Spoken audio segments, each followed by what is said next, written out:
Good morning, this is the Eager Beaver Show. You are listening to a True North Eager Beaver Media Podcast.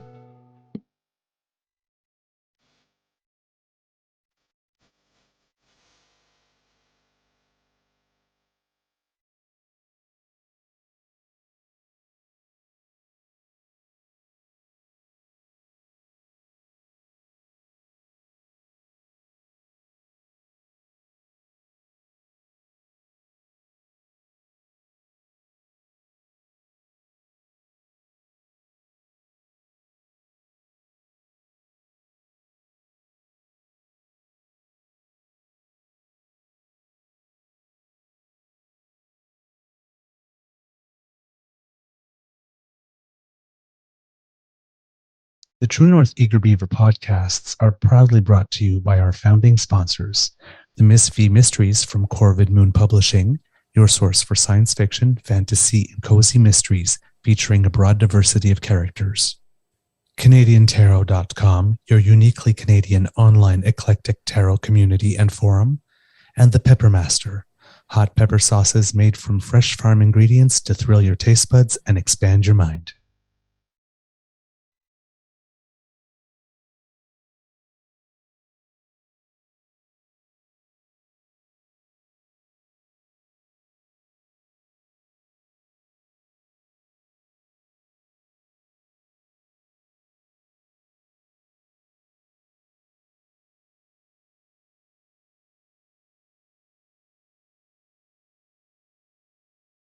Well, good morning and hello, kids.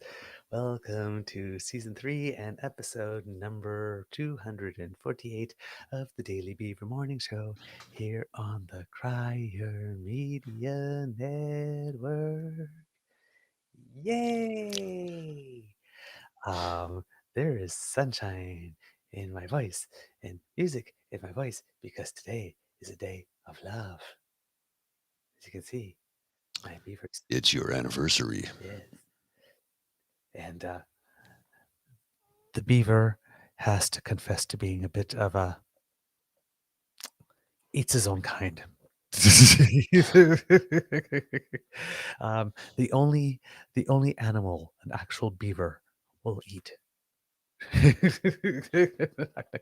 I don't know if actual beavers eat turtles, but I'm a big fan of turtles. So this is one of the gifts that makes me happiest in the whole wide world, and my sweetie gives them to me all the time. So we will be snacking today. Oh, yes, hold on. I'll tilt it up just a little bit there, just so you can see. There you go. Isn't he the best? 11 years. 11 years. Huh. And now I will tilt it down so I'm not so short in the screen. We do all our own stunts here at the Beaver Lodge. You have no idea, folks. You have no idea. So it's our anniversary 11 years ago today, late in the evening, probably maybe around like 10 o'clock or something, or after 10 anyway. We met for the first time after me kind of quietly e-stalking him for 6 months.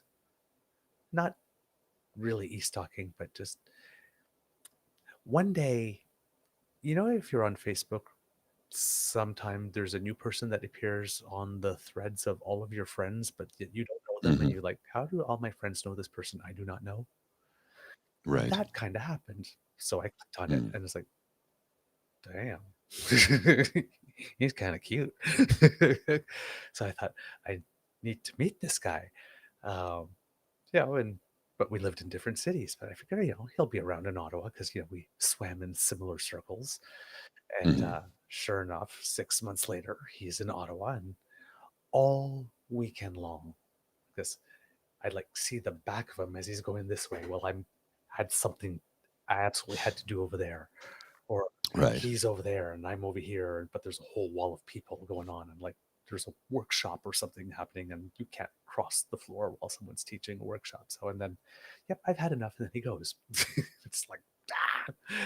It's like, and then at one point, I just felt a little my shoulder, and it's like, hi. And he says, do you want and we'd had a little conversation, and then we had to part ways a couple of minutes later, just like 2 or 3 minutes later, and then about 10 minutes after that, a little tap on my shoulder again, and it's him again, and it was a charity event, and it was a dance, and he asked if I wanted to dance, and the next day we were holding hands, and that was it. That's all it took. I thought you were going to say something a little more lurid, like, as I stood at the gates of the Lincoln Tunnel, I knew that the $3 I had spent on wine would not go to waste. That's an Eddie Murphy. Dearest Martha. Yes, yeah. I think I met a boy. I'm leaving you. Tell the kids I love them. Oh, man. So yes, it's a day of love. And I slept, I feel like I slept better last night. I don't think I slept more hours, but I feel I slept maybe deeper. So I'm feeling a little less I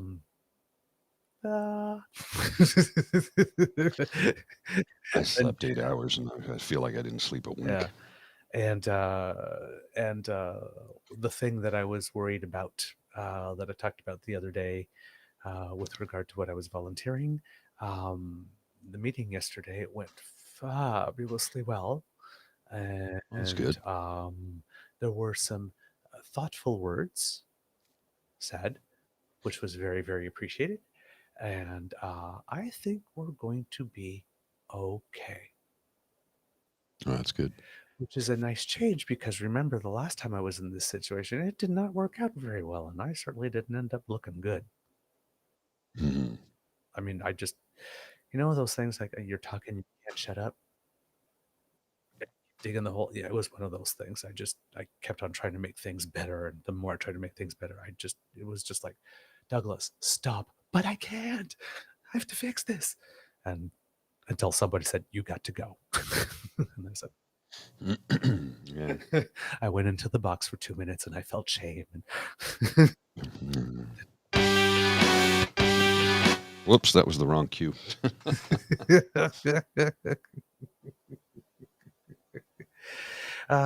Anyway, you do that, you go to the box, 2 minutes by yourself, and you feel shame, and then you get free.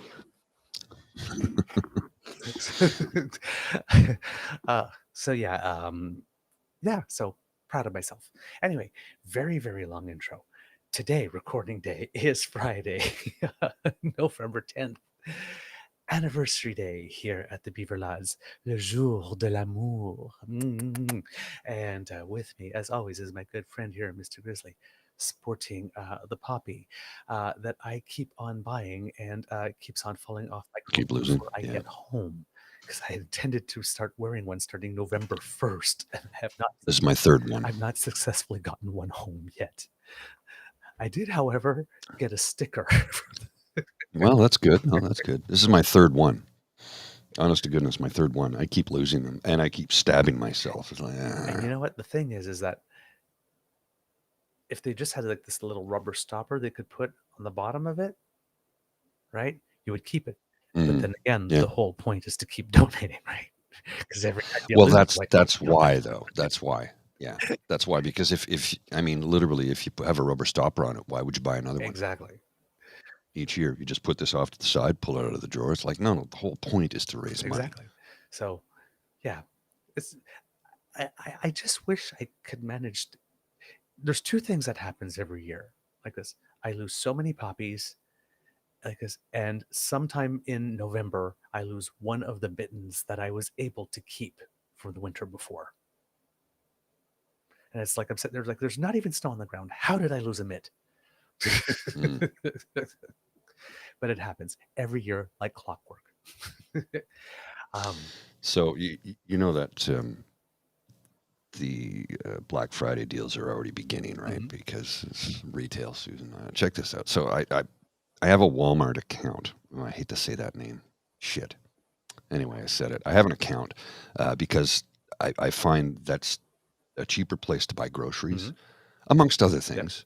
And as much as I hate to say I do it, I really don't want to give Galen Weston any money if I can avoid it, for good reason, because he's kind of a shit gibbon. Anyway, the problem I have with that giant American corporation is that the hell is why is that showing up? The problem I have is that I joined, but they have Walmart.com and Walmart.ca, and it doesn't redirect you from com to CA. So I set up an account and I realized it's Walmart.com. So I get a Black Friday deal. Check this out. So I'm like, okay, cool. Hey, this is a hell of a deal. A 50-inch 4K ultra high definition for $148. Hell, I'll buy that just as a gift for somebody. 50-inch, come on, 50-inch TV for $150. 4K, UHD. Holy, oh, it's Walmart.com. Yeah. Can't buy it. They won't ship it. I have to go to Walmart.ca. It's just, guys, come on. You know I'm in Canada, but no. They've sold 1,000 of these, and it's like, check store starting at 6 a.m. for availability. It's frustrating. So it's frustrating because I'm like, oh, and they had a deal on a computer the other day. I'm like, I need to upgrade soon. So I put it in the cart, and I get to, this is shipping. And I go, okay, and K2P one. What? It's the American website. You entered everything already. Yeah. And he was like, what is the price in Canada? Well, actually, I went on the Canadian website. Not available. The 50-inch isn't available. Oh. You can get 65s, 55s, 43s, 32s, 75s, 85s, 95s. Although if you're going to go 95, just buy a projector, man, because a 95-inch TV isn't going to fit through the door of many homes. Wouldn't fit in my apartment. Jeez. I couldn't get it up the elevator. Wow, man. Yeah. Okay. Longest intro in the world. The other day we had the longest Easter egg. Now we're going to have the longest intro.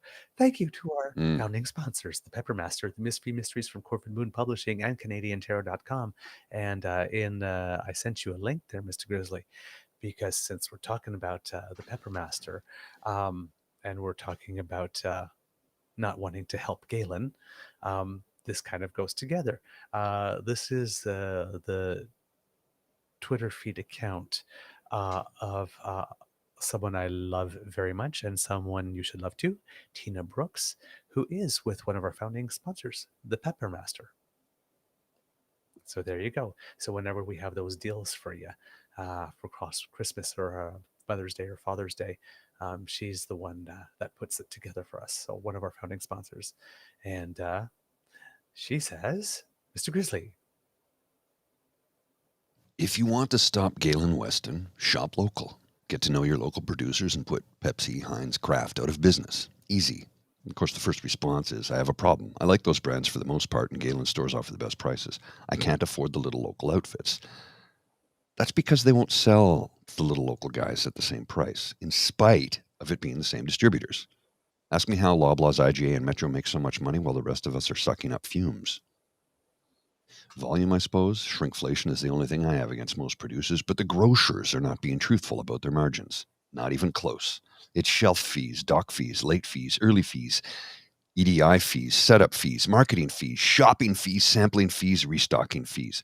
Oh, and that is only if they let you get listed. And they won't let you list if you go into too many backdoor stores. And to my knowledge, the only producers doing the shrinkflation crap is legitimately big food. We small producers can't afford to redo all of our processes, labeling and marketing 3 times a year. Wow. boom. But shipping. Shipping, yeah, not shopping. Did I say shopping? Yes. Oh, sorry. I get confused easily. I'm old.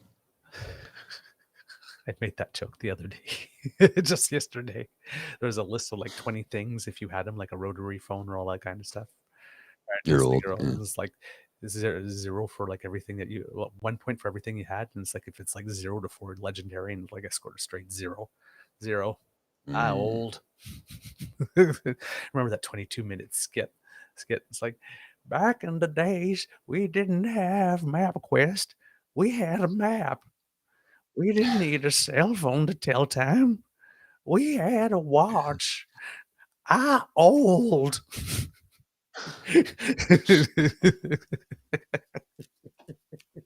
It's true. It's true.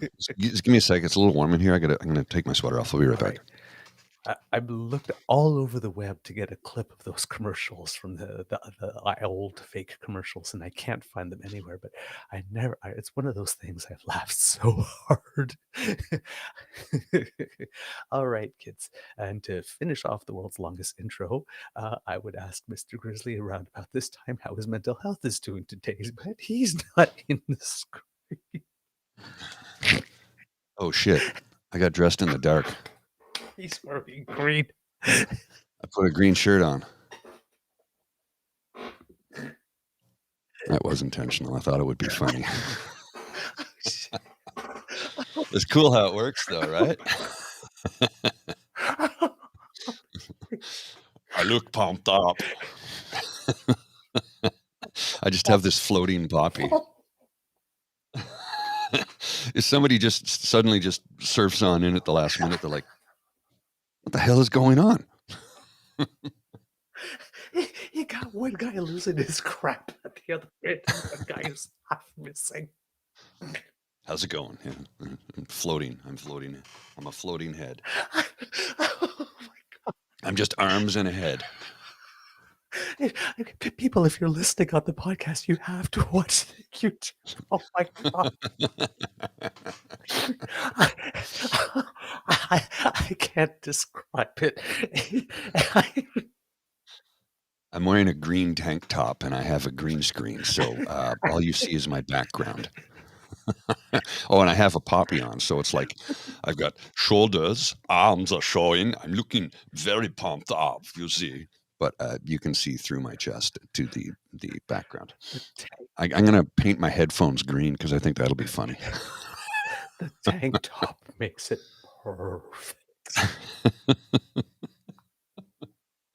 All right, yes, let's go. It's time to party. If it was long sleeves, it wouldn't work as well. It would just be like, No. this is, oh my God. It's funnier this way, right? Yes. I should wear my Ireland rugby sweater because it's got a white collar and it's got white writing, but it's green. Okay. So it's like the writing will show up, but everything else will disappear. Oh my word. Wow. I was not ready for that. No, I know. That's why I did it. I thought it would be really funny. Oh man. It's been a tough week, so I thought it would be funny to have a little bit of humor on a Friday morning show, you know. I needed that. Got a floating poppy. Oh man. Oh, okay. Yeah, because right before the show, I had a little moment of because this is supposed to go to broadcast live on the Twitter feed and on the True North Eager Beaver blog page and whatnot. And the last 4 shows out of 5, the button that I click before coming in that says add, stream it to wherever it is, doesn't even get the color it needs for me to actually click it. Mm-hmm. So it's like, no. Not today. You are not going to get a good portion of your audience today. We will not allow it. So it's like, so I had like a little moment of frustration because 4 days out of 5, I mean, the people who watch through those platforms, right? I'm sure they go they know to go other places, but I mean, it's just the more you have to make people work. Yeah, and we don't want to be doing that. We're trying to make it as simple as possible, right? Right. So I want to show you something Oh, by the quickly. way, how's your mental health today, Mr. Grizzly? It's pretty good, actually. It's pretty good. I'm in a jovial mood. Can you tell? just to get it on the record. All right, what do you have for us? So this is from Mike Morris, at Mike Morris on the Twitter, or the X, I guess it's called now. While Tamara Leach's lawyers struggle at her trial to prove she was not a leader of the so-called Freedom Convoy, that is exactly what she's called at this worldwide freedom initiative with all the extreme right-wingers you could ever want. And, well, yeah, he's not lying. Tamara Leach, leader of the Canadian Freedom Convoy movement in 2022. Shh, you're not helping. That's Lawrence Greenspan. Yeah. Hey, guess what, Lawrence? You're hooped, lad. Your hoop laddie. That's an extremely glossy picture of La Tamara. Yeah. And a lot. It's not that recent though, because she's had her breast augmented Okay, recently. that's what I was gonna ask. Yeah. I don't tend to look for that unless it's somewhat obvious. So I mean, I think that, and I think she had her teeth done too. So again, I was wondering. where did all this money suddenly come from? Okay, I was wondering. I want to get my teeth fixed, but it's going to be like $25,000-$30,000. I don't have that kind of money. Because I'd been watching some like, oh, looks like she got some work done on the first day of the trial, but Oh, she did. I saw her not too long ago. We were well, walking home, and Bridget and I were out for a walk, and we're walking home, and I saw her across the street, and I said, "Oh crap, shit!" No, she goes, "What?" And I go, "It's Tamara Leach right there with her entourage." She's like, "What?" I go, "Settle down." I had to grab her hand because she was going to run over. Yep. We'll leave it at that. We'll leave it at that.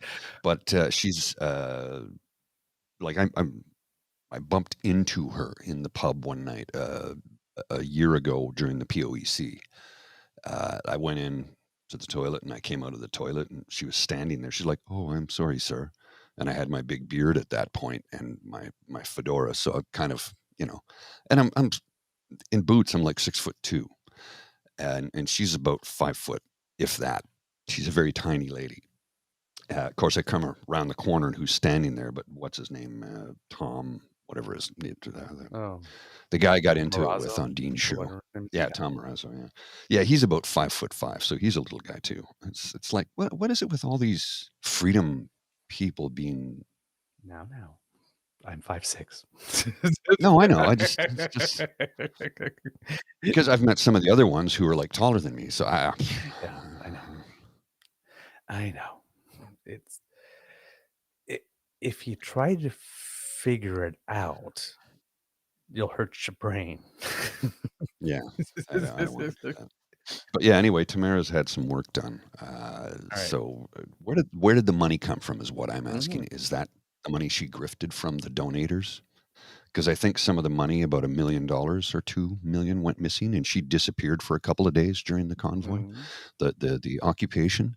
So I'm not insulting anybody, Ree. I'm not. I'm literally not insulting anybody when it comes to that. I was just questioning, why are these tiny people so angry and ready to, destroy the lives of others? Is what I was getting. The Napoleon complex exists for a reason. There you go. There you go. I had my girlfriend's 5'3", so I had a job once where my boss was someone who wasn't particularly tall, and I remember going to the interview for the first time. It was my first like summer job job. No, in university. First year university and first summer job, like through the federal summer work program that the government does. And I remember going into the office, like, and we met in the, in whatever common area, and he greeted me, and we shook our hand, and I noticed that I'm rarely the taller person, right? So, but then when we got to the interview, I noticed that my chair was significantly lower. I wasn't looking eye to eye. I was looking just a little up, and I was like, okay. So, who knows why? But it's something that, like, I noticed and stayed with me. It was kind of, I'm noticeably lower than in my other interviews. Really, really nice man. So, I mean, there was no, like, Napoleon complex is usually associated with aggression. So like that, I was like, sweetest man on earth, great boss, loved him to bits. So, well, I find people who have love in their lives tend to be, nice people. Period. Yeah, no, I liked working there. And actually, yeah, because it was media monitoring. That's actually kind of how I got used to doing this, because for a whole summer, I read every single news article written in Canada, because you had to, like, code them for the MPs when they get their packages, every morning. They get a package of press clippings. Like this, I spent one summer putting those together for them. So it's like, and then it's like, oh, gee, the news is fascinating. And, I'd sit at the table that night and people would ask me what happened. And it's like, oh, this is what happened today. And it's kind of what I'm doing now. Right. So it's kind of, I'm still doing that first summer job. Tamara Leach is a solid Manitoba 9. Oh, that is not nice. I'm laughing anyway, but it's not nice. No. But then again, I'm a bit of, if you've got nothing nice to say, just come sit by me kind of guy. So interesting. I just because I monitor a lot of stuff, as do you. This is interesting. I'm going to show you this real quick. It's got nothing to do with what we're talking about, but I'm like, huh. So here's from the Ottawa Police, Lieutenant Connaught. Anyway, it's French, and then when I scroll down, the next one. Oh, in Spanish. En español. Queremos conocer la opinión de residentes y empresas sobre el presupuesto. And I don't know how to say 2024. Yeah, so here, if you want to read that and translate, sir. Oh, OK. Nous tenons à connaître l'opinion des résidents et gens d'affaires d'Ottawa en ce qui concerne le budget 2024. Merci d'envisager de remplir le questionnaire sur l'avant-projet de budget 2024 que vous trouverez. OK. Because I can't find an English one. Okay. Oh, well, we'll leave it up there. Oh, sorry. I can't translate and remember it. Oh, sorry. It is important for us to know the opinion of residents and business people of Ottawa as it pertains to the budget of 2024. Thank you for considering to fill out the questionnaire on the budget pre-project of 2024 that you will find at the link that's provided there. Okay, cool. Thanks. Because I can't find an English version. Yeah. I don't have an issue with it. I don't know what it says. Now I could copy, paste, translate. But you're here. Why don't I just use the live translation services? And yes, and there you go. And you've got a taste of something else I used to do for a living for a time. Yeah. All right. Some comments from the kits before we get into some of the stuff here. Wow. Hey, the people are really busy. Okay. Let's see. Miss Hideka, I can tell Douglas grew up on Sesame Street. Okay. You got to let me know what I did for that. Kitlinda M, poppies and mittens go to the same place as a sock that disappears from the dryer. So true. So true indeed. Let's see. What else do we have? The Daily Beaver asks, any luck reaching out to Laura Babcock from the O Show? We have chatted. Let's say we're following each other now. So I've established that type of relationship. But yes, and I've expressed aloud that I would love to have her on the show.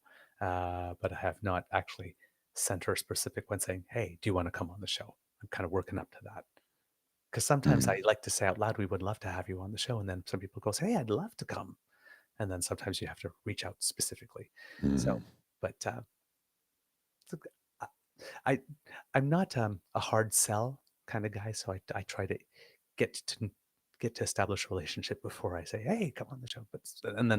But every now and then, that's not going to happen. So you just like take a shot, because I've been trying to get that Singer Rev on the show. And every time I see a new video out, like it's been out like for like 30 seconds or something, it's like, hey, I love this. Come on our show.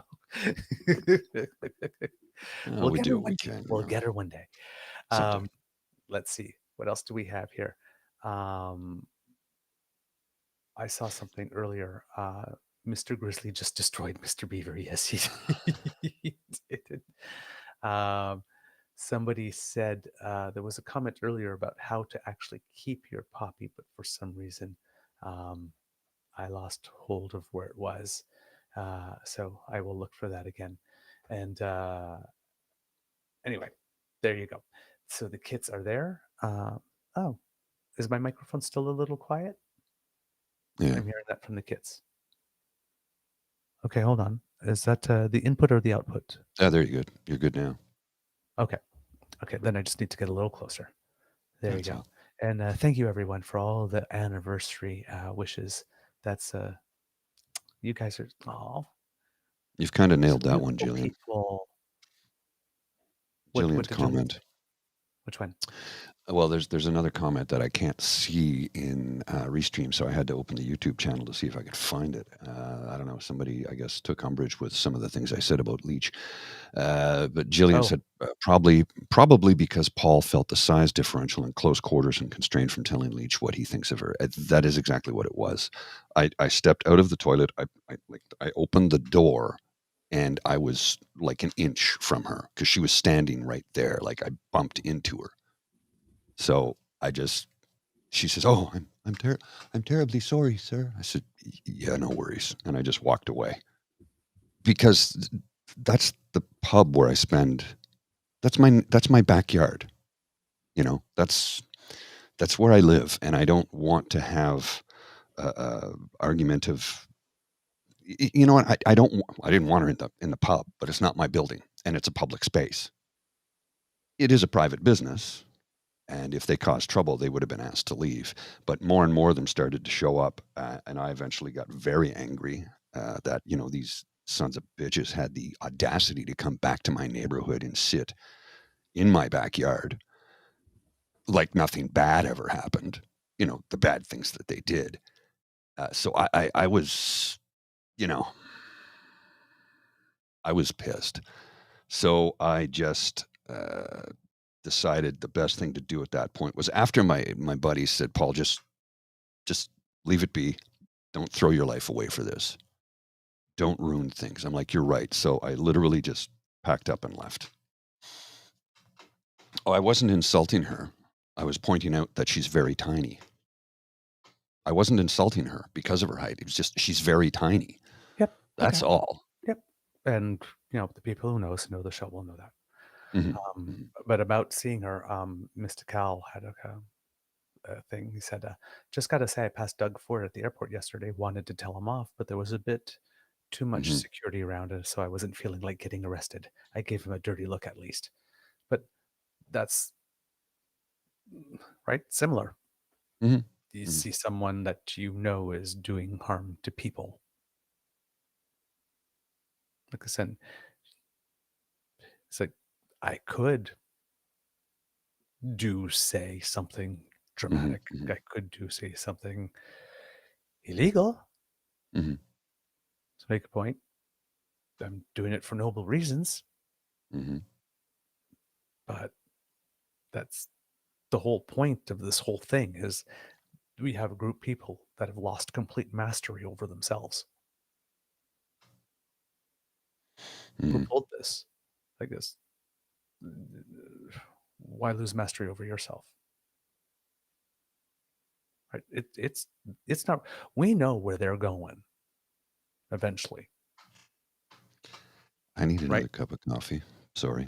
Yep. My brain is, I'm squirreling right now. I'm seeing squirrels everywhere. I need No another worries. cup of coffee. No worries. And I'm going to put something on because I think the joke is played out now. Yes. So, but it's like, we know where they're going. That's the thing about this movement, right? You always have to remember that it's always about the nanosecond. What's happening right now? We're winning the moment. But all those January 6ers in the United States, when that day happened, is we knew where they were going, right? We've had certain people in the United States found guilty of seditious conspiracy, which is a crime that's been nearly impossible to convict someone of in the United States. There were more, I think there have probably been more convictions for seditious conspiracy this year alone than there have been in all of the history of the United States previously combined. How many people have been charged and pled guilty and have been sentenced, and we still have, the orange shit stain out there. But we know where this road is going for him and his friends. I mean, some of them have already just given up and pleaded guilty, sorry. There's no point doing something that will result in us going to the same place they're going. Right? So justice is slow and it's annoying.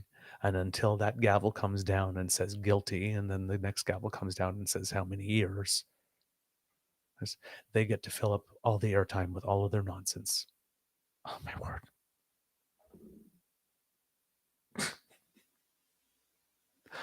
I guess this one isn't any better.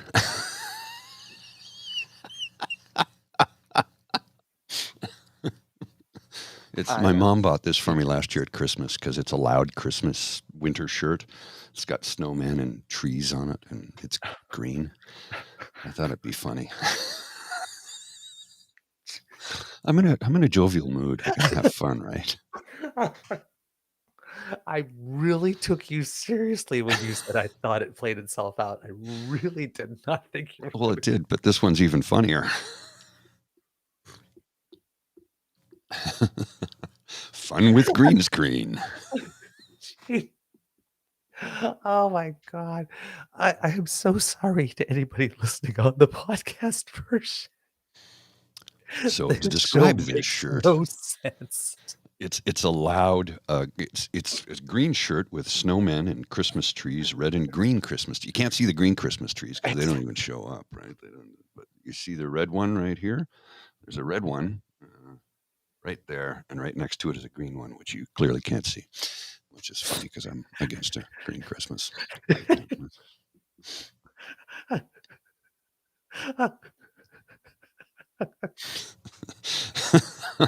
Come on, it's a good joke. It's a good joke. Turd Ferguson. It's a funny name. It's a funny name. Turd Ferguson.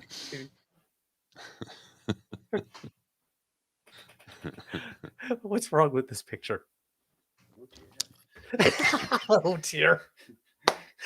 He seems to be see-through.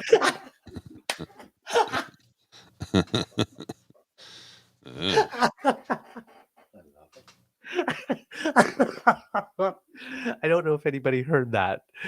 No. When he said, oh, he was like, oh dear.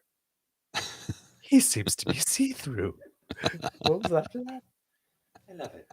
I love it.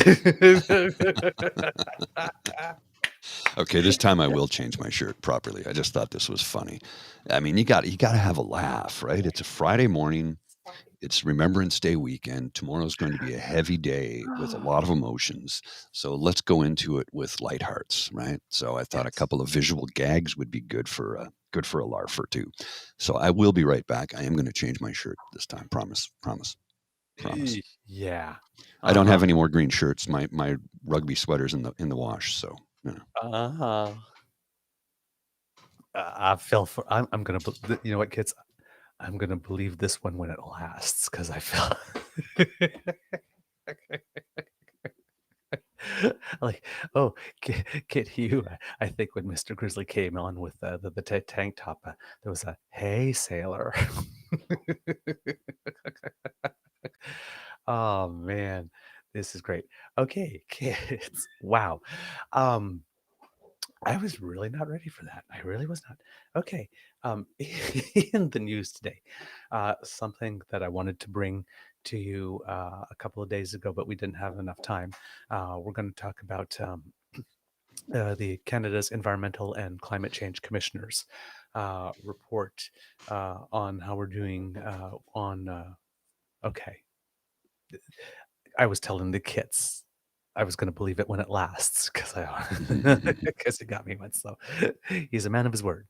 There you go. I only have 3 green shirts, and I wore 2 of them. The third one is in the wash. So yeah, I'm going to buy more now. Okay. So Canada's Environmental and Climate Change Commissioner came out and mentioned that we're not on track to meet our 2030 goals.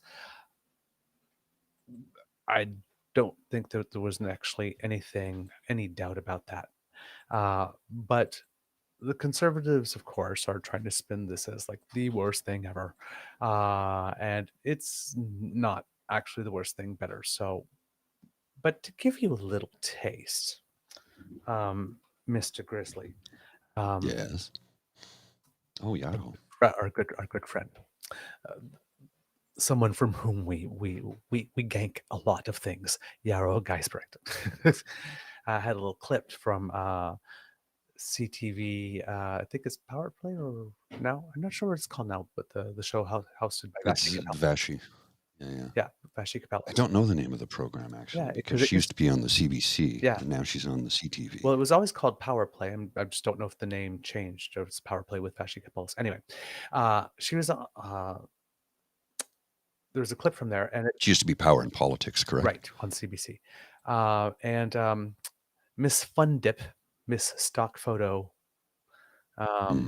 Melissa Lanceman, was out doing what she does.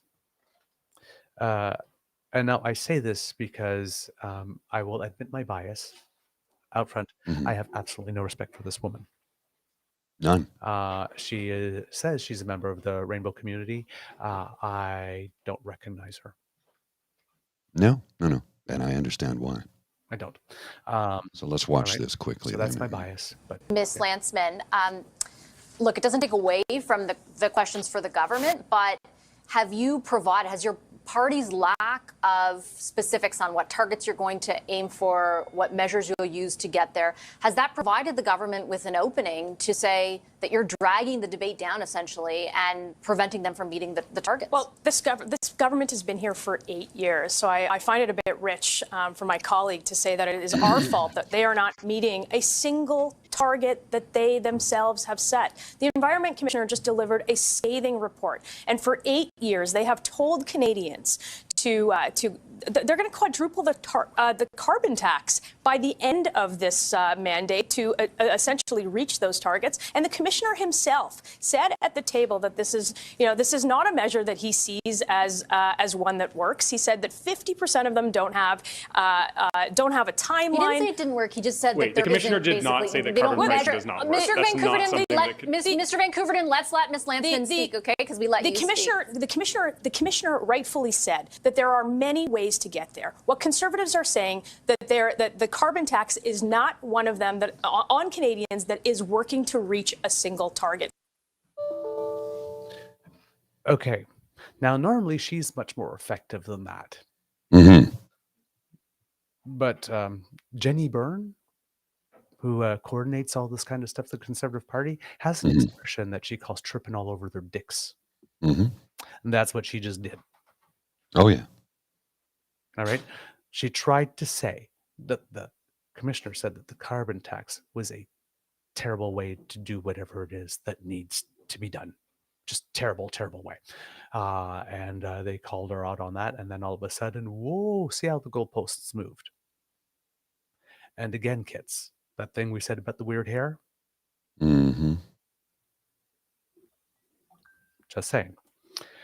All right. So the Conservatives are saying, we're not on track to meet any of these targets. We're terrible. I guess, well, let's look back in history. You know, yesterday we talked to you about housing, right? Where Mulroney cut most of it in 93, and then we had the austerity budget from Gerretsen and Martin, so nothing really happened. And then we had Harper, who gutted stuff even more. Almost the same thing applies to environment. Brian Mulroney was the greenest prime minister in 25 years. That's correct. Stuff like this, but we weren't really talking climate change back then. We're talking a little bit. It had started, but we weren't really talking about it back then. No, then the concern was acid rain. Acid rain, exactly. Then we had Gerretsen and Martin, and we had the Kyoto Accords and all those things that we agreed to that we never even made an attempt to try to reach because, well, that costs money and we were in austerity. So we kept on saying things and signing agreements, but not really doing much. Then we had Harper. And we know how that went. So by the time the current guy finally got to it, the two previous governments, one that was in power for 13 years, one that was in power for 10, had done nothing, which was not the case in Germany or in Japan or in Italy or in all those other places that are way ahead of us. So when the Environment and Climate Change Minister says something like, we're the only country to have not, there's a reason. The previous Liberal government didn't do it because it didn't have the money. And the conservative government didn't do it because, well, I mean, they were gutting environmental laws to change things like the Navigable Waters Act in order to be able to build more pipelines. And they did all that work and didn't get a single inch of pipeline to Tidewater built. And the current prime minister is doing in 8 and something years what they couldn't do at all. These people are ridiculous, right? They're not serious people. The concept of bending the curve that we learned with COVID also applies to greenhouse gases. And we have various industries that are doing well, and there are other industrial sectors that are not doing well. So, for example, the electricity sector has done really the best at reducing its greenhouse gases. I think it's like they're at 60% or something. There's a graph that's been going around, and I'm trying to look for it, but I don't know what keyword I put in it to draw it up, so I'm just scrolling through to find it. Oh, there it is, right here, right in front of me. There you go. That's convenient. Mr. Grizzly, I will send you that link. There you go. That way we can show it to the kids. Just a moment. The electricity sector, in terms of percentage change, has reduced its GHG emissions by over 60%. Heavy industry, about 18%. Transport is down maybe about 5. No less than that, maybe even 2. But you can see that it says what the changes in emissions are, and then the percent change. So it gives you it in real numbers and in percentage. There are 3 sectors that have not started reducing emissions in this one: oil and gas, which is the one by far dragging lowering the average; buildings. Although emissions look like the percentage changes. I don't know what that is. It's hard to tell, right? Because you've got this. The gray is real numbers, and so it's expressed in real numbers and in percentage. Okay. So about, like the gray numbers is in metric tons of CO2 emissions, and then the orange one is a percentage change, that is. So we have oil and gas, buildings, agriculture, waste, light manufacturing, and other, transport, heavy industry, and electricity. Those are the sectors. Agriculture, buildings, and oil and gas are the ones that are not reversing yet. Now, buildings, well, gee, the Prime Minister just announced that heat pump program as a pilot project. That should. We have the Canada Green Home Loans like this. So should move that scale pretty quickly. Yeah, and the 10% of the carbon tax that's going to help with hospitals and schools and government buildings. So that's on the way. Agriculture, I mean, farmers are very, very, very keen on sustainability. It's their livelihood. They've bought in. I don't know if the big corporate farmers have completely bought in yet, but that's going to be happening. I mean, and if you go to the University of Guelph, for example, there's a whole agricultural department there where tons of science is being done. But oil and gas, just not there. Not happening. Weird. So I just want to address something in the comments. When it comes to Melissa Landsman, I'm a big fan of her hair because, see, I don't have any. I think she has great hair. I think she's a terrible person, but she has great hair. You think she has great hair? I think she has great hair. I wish I had hair like that. Are you kidding me? Well, she's got a great full head of hair. Yeah, I like her hair, though. I just don't know why she did that to it. Oh, it's irrelevant. I like it. I wish I look, those who don't have wish they could. Yes. Hi. Yep. All right. To me, I'm just seeing like the political villain bad hair thing all over again. But maybe it's just me. Like I said, I am predisposed to not liking her. No, I get it. My reasons are very clear. Anyway, okay. So we have all this stuff that's going on. Now, kits and cubs, why don't we take a moment to listen to what the Canada's Environment Commissioner actually said. Now, you'll hear this in the clip, but actually, you know what? I'm going to let him say it first, and then I will bring back attention to it when we can. So there's a show that's on CPAC that I like that's called Primetime Politics. Now, it's not where you go to watch the hosts or the journalists grill politicians. That doesn't happen, right? They'll ask the general questions, and people get to present their points. With when you have the MPs panels, that's like regular stuff. You'll see the combativeness, but this is more sort of trying to get the information out. Now, there's no reason to be combative with the climate change and environment commissioner. But I mean, if you're like, if someone from the government is there,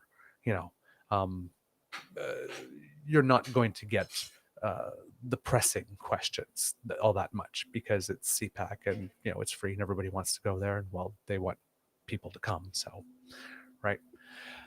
However, I'm going to have a moment for you later on that you're going to enjoy.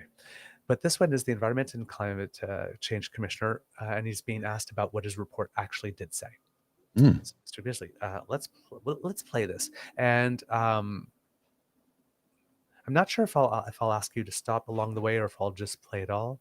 But starts at the 1 minute mark, correct? But let's start at the 1 minute mark. Yeah. Okay. Well, there's a 1 minute and 2 seconds. Oh, I got it. Hang on. Unreliable. Let me just back that up. Try again. Hello, everyone. I'm Michael Serapio. Overly optimistic and unreliable. That is what Canada's Environment Commissioner is saying tonight about Ottawa's plan to reduce carbon emissions. The federal government did release a game plan last year to tackle the issue. But after examining details, Commissioner Jerry DeMarco says if things do not change, there is no way the plan's current implementation will meet international carbon emissions. Canada is the only G7 country that has not achieved any emission reductions since 1990. Taking meaningful action to reduce emissions is the most impactful thing Canada can do to play its part in addressing the global climate emergency. Solutions exist. The problem is that available solutions are being implemented much too slowly. Well, you just saw Canada's Commissioner for the Environment and Sustainable Development in that clip, and Jerry DeMarco, we're happy to say, joins us in studio this evening. Jerry, good to see you again. Thank you for being.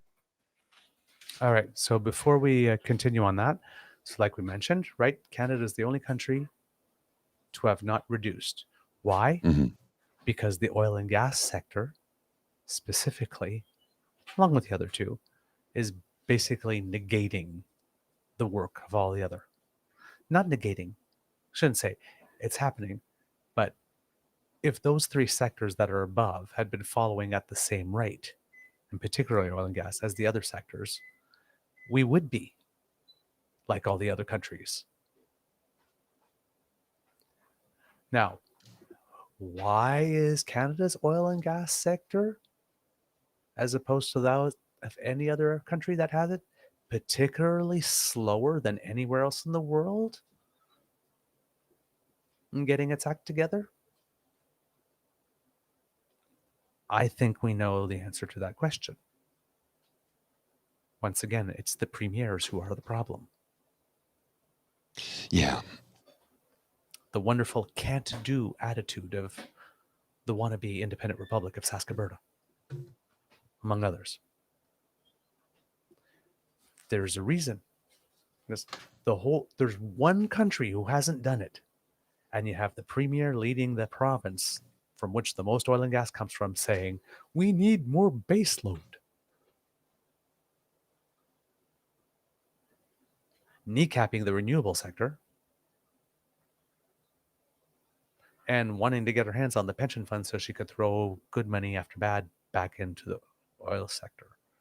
Fighting for elimination of carbon regulatory pricing on oil and gas. I mean, it's literally all the things you can do to make yourself dead weight and be completely and totally unhelpful. And it's coming from one place. And now that one place is like the place on the entire globe. And yet they keep on telling us, because nobody produces it more clean or better than us. It's a lie. It's a big fat lie. All right, Mr. Grizzly. Let's listen to the man. Being here. Thanks for having me. Now, this is not the first time that you've raised an alarm about Canada being behind its own committed targets, but this time around you're focusing in on the 2030 emissions reduction plan, and you say again this country is going to fall short. What's behind that? So they're going to fall short if the plan remains as it is, but there's still time for them to improve it and make the target. So we don't want to give up yet. The problems with the current plan are inappropriate assumptions, being a bit too overly optimistic about the projections in the plan, and also the lack of timeliness. So a lot of these measures that are in the plan or are projected to be used to meet the target are taking a long time to produce, and they don't result in emissions overnight. So the longer they take to be produced, the longer it'll take to have the emissions drop. Okay, so overly optimistic, as you say. What about the coordination amongst departments? Is everybody taking this as seriously as you would hope they would? So that's been a problem in Canada for some time now, the lack of coordination and leadership in implementing climate commitments. So we've got a lot of different departments, each playing a part. Environment Canada has the lead, but they don't have the authority to require the other departments to toe the line. So without that stick, if you'd call it that, they can just hope that they're going to get the cooperation from the other department, but there's no way of being sure. All right. So, Melissa Landsman, it's terrible. It's not working. We're not meeting the targets. There's no chance. It's all over. Let's just screw it all over and do something else. No. With the current plan, current methods, we're not there. But if we make a couple of adjustments, we should be able to meet them. We're not that far off. And the federal government has been saying, okay, we need to do more and go faster.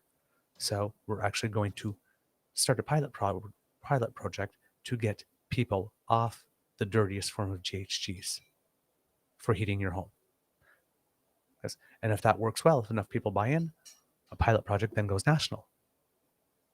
Right? That's the whole point of a pilot project. If it works, then it goes national.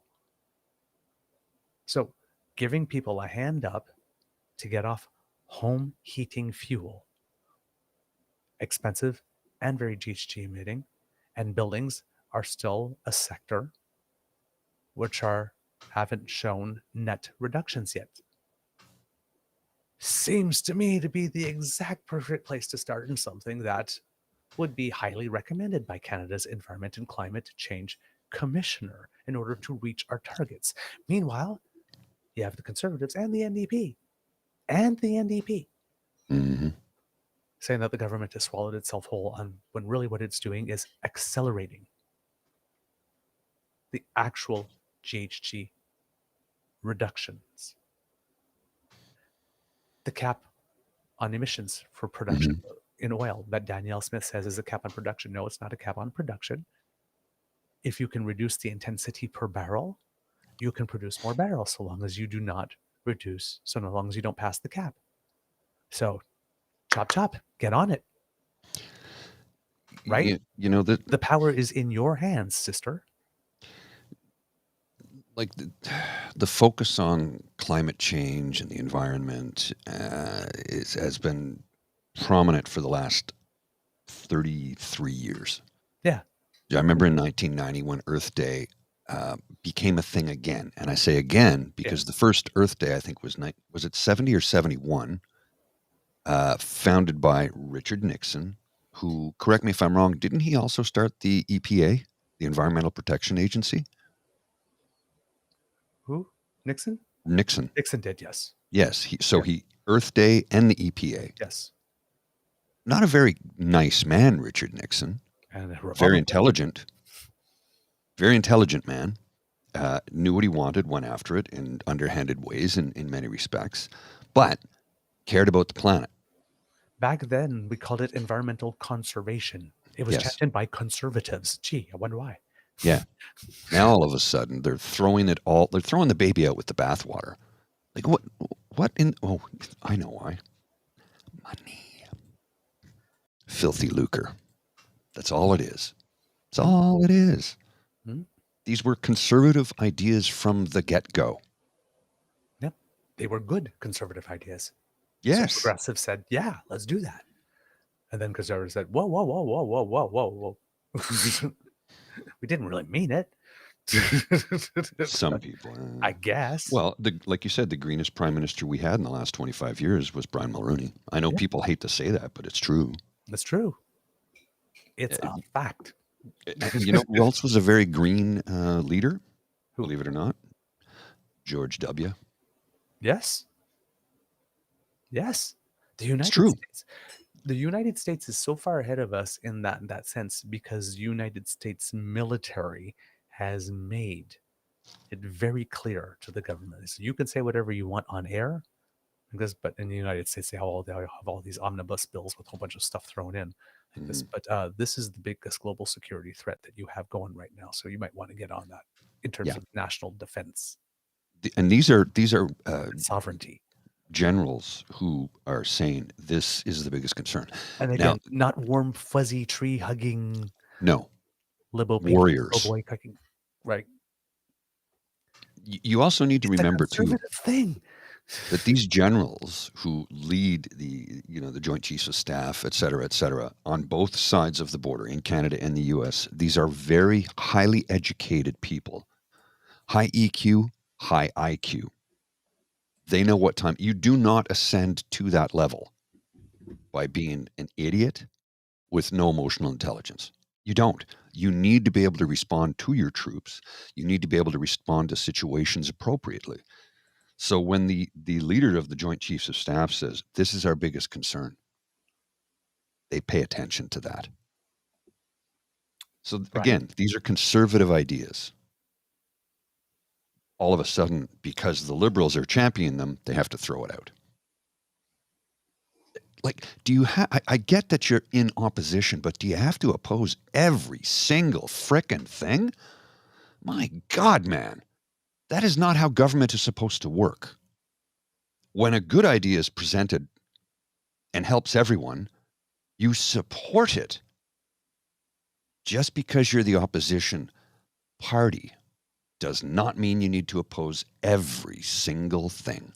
And I really wish I could have that conversation with the opposition party. You don't have to oppose everything, especially if it's a good thing that's going to benefit all of the humanity. Not just here in Canada, the whole planet. Let's face it, if Canada was the population of the United States, because our per capita, we burn more than any other nation on earth. By a large margin. Somebody says, what about China? Yeah, comparatively speaking, China burns nothing compared to us. If Canada was as large as the United States population-wise, we would need 5 planet Earths to support us. At the rate we consume? Yes. We're, like, again, that argument, oh, we're only 8.6%. Like, we're hogs. We are hogs. If you do it per capita, our emissions per capita, we are hogs. So when they say, yeah, just because we represent a small percentage of the total emissions, or saying like, if we did anything, it wouldn't make a difference. It would make a huge difference because that little 2% that they say that we make, and it's not 2%, but that little 2% that they say that we make, it's like 6 times per person what the average per capita for the entire planet is. Whoa, we got to heat. So does everyone else. We're not the only Nordic country in the world. You know, our distances are far. We're not the only big country in the world. We're the biggest. We're the second biggest, but like Brazil is plenty big. The United States is plenty big. Russia's bigger. China's plenty big. India's plenty big. This is not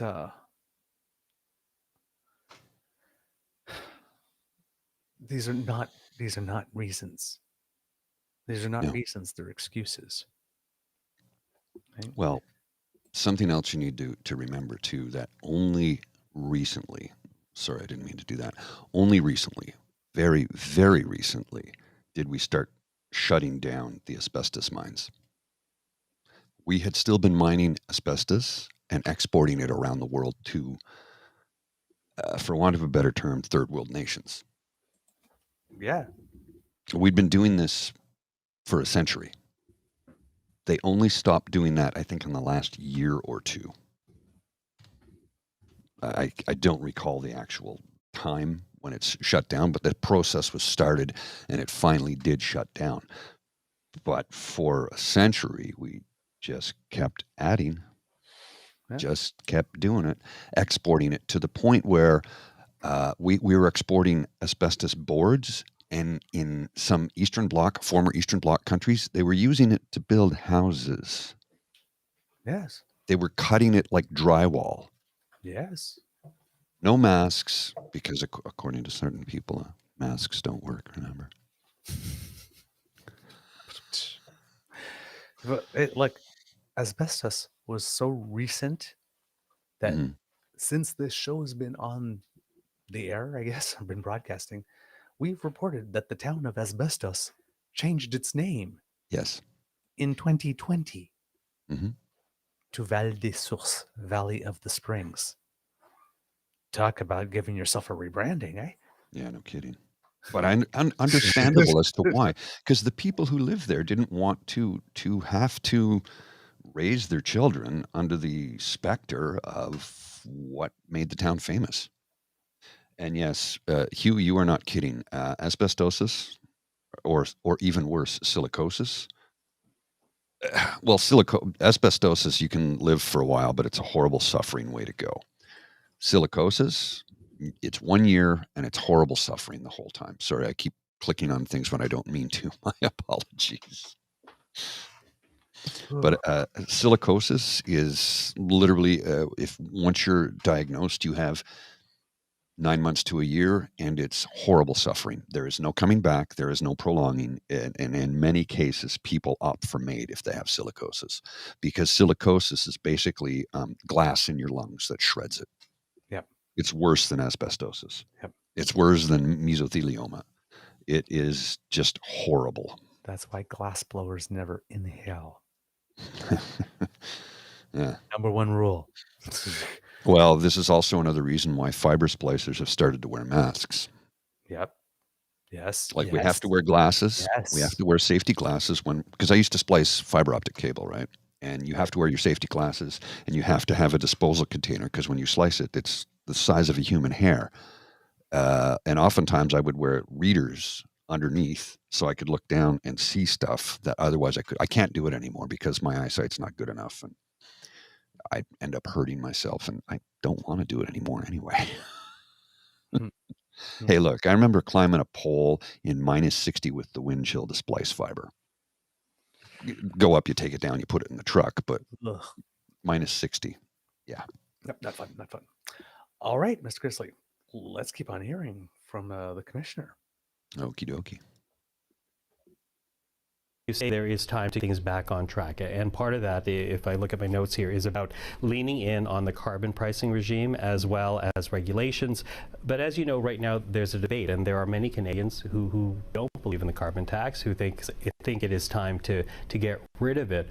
What impact would that actually have on Canada's targets in terms of cutting emissions in this country? Yeah, so the carbon price and regulations are the two big ticket items for reaching the goal. If one were to remove one of those, it would have to be replaced by some other large measure to meet the target. So we've said that this plan is better than previous plans because it does have measures such as carbon pricing and regulations that have the potential to work, but they still need to tackle the elephant in the room around, spiraling oil and gas emissions and transportation emissions. Those two sectors are drowning out the progress in many of the other sectors. Okay, let's pick Pick up on that then. Oh, well, now Melissa Landsman's response seems to make a whole lot of sense now, doesn't it? Mm-hmm. And does that sound anything like what Melissa Landsman was saying about the program or carbon regulatory pricing? He said it doesn't work. I heard him say specifically, quote, the carbon price and regulations are the two big ticket items for reaching the goal. If one were to remove one of those, it would have to be replaced by some other large measure to meet the target. And what other large measure is being proposed as an alternative? Heat pumps. No. From the Solar. Conservatives. Oh. Remove. Yeah. Sorry, I was lost on Yeah. monitoring 3 different things here. They're still talking about carbon capture and storage, which Harper was talking about in the day when he was prime minister as being the solution. And let's see, we had 10 years of Harper, now 8 years of Trudeau, according to, well, I guess it's past October now. So now we actually do have 8 years of It Trudeau. is 8 It years actually is now, after 8 years of Justin Trudeau.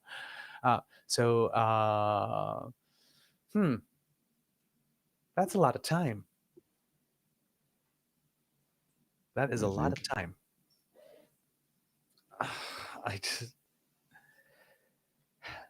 It works. Mm-hmm. It works. It works very well. The province of British Columbia has one. They had one before we did. Yes. They had It one before works. anybody did. Yes. So the oil and gas sector is basically holding us back. And the carbon tax, and rather than being this horrible, terrible thing that's making inflation go up, 16% of the price of inflation of total inflation is carbon price. No, it's actually 4, because they actually took 4 years of carbon tax and compared it to 1 year of inflation. That's how they scare people. The governor of the Bank of Canada said that carbon pricing basically adds this year 0.15%. Oh no.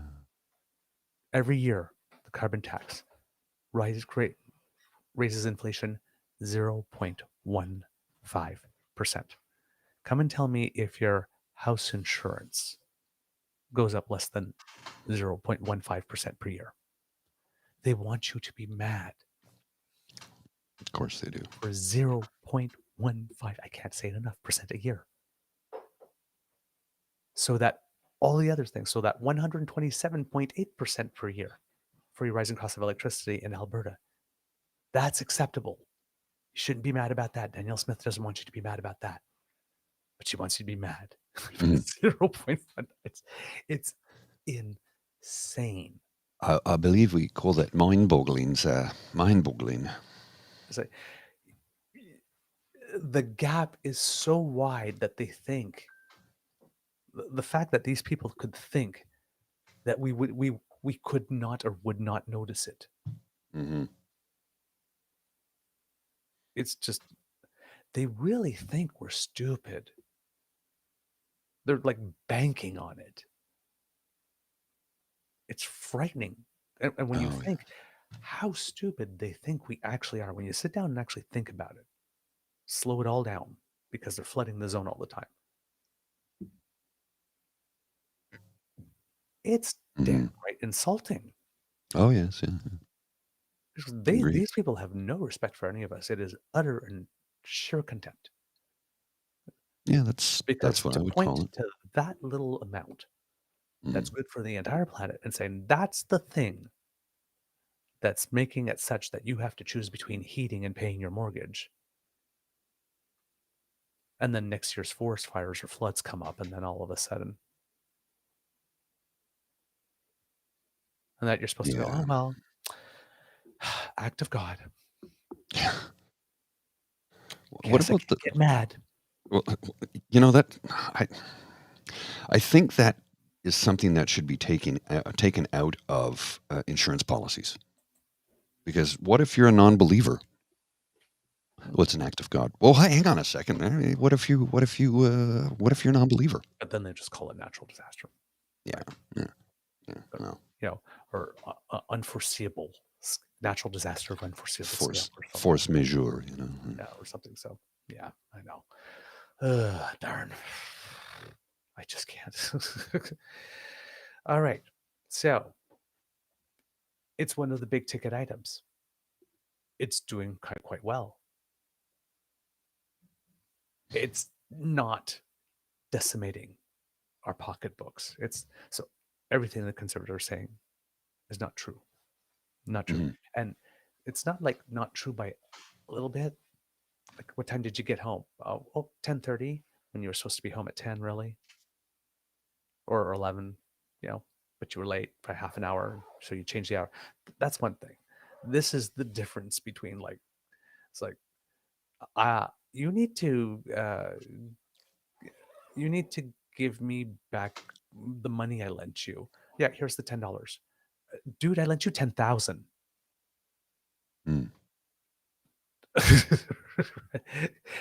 It's not a tiny lie. It's massive, and the cost to us, the difference between one or the other, is humongous. Literally, It's 0.15% per year versus losing your home. And probably not getting enough back from insurance to completely rebuild it or buy another one, given the market these days. And then with the new one, will you actually even be able to get insurance? Will they be offering it? So, I mean, I love you, baby. He's going off to work to mold young minds. Yay. Oh, well, fun stuff. Yes. I'm so proud of him. I love teachers. What can I say? I literally love a teacher. So what can I say? Speaking of teachers, did you catch Dean's show with Joanna on Learn 16? I have not been able to hear it yet because I want to listen to it in one sitting. Yeah, one sitting. It was really good. And then I was shocked to learn that Joanna is 48 years old. Yeah. Girl, what is your routine? Because I thought she was maybe 35 at the oldest. Like at the high end, I thought 35. No way she's older than that. 48. Really? Oh, dude, I freaked. Dean was like, here I am, 50, you're 48. What's your secret? Like, how do you do this? I'm like, what? Joanna, please share with us your routine, because holy Hannah.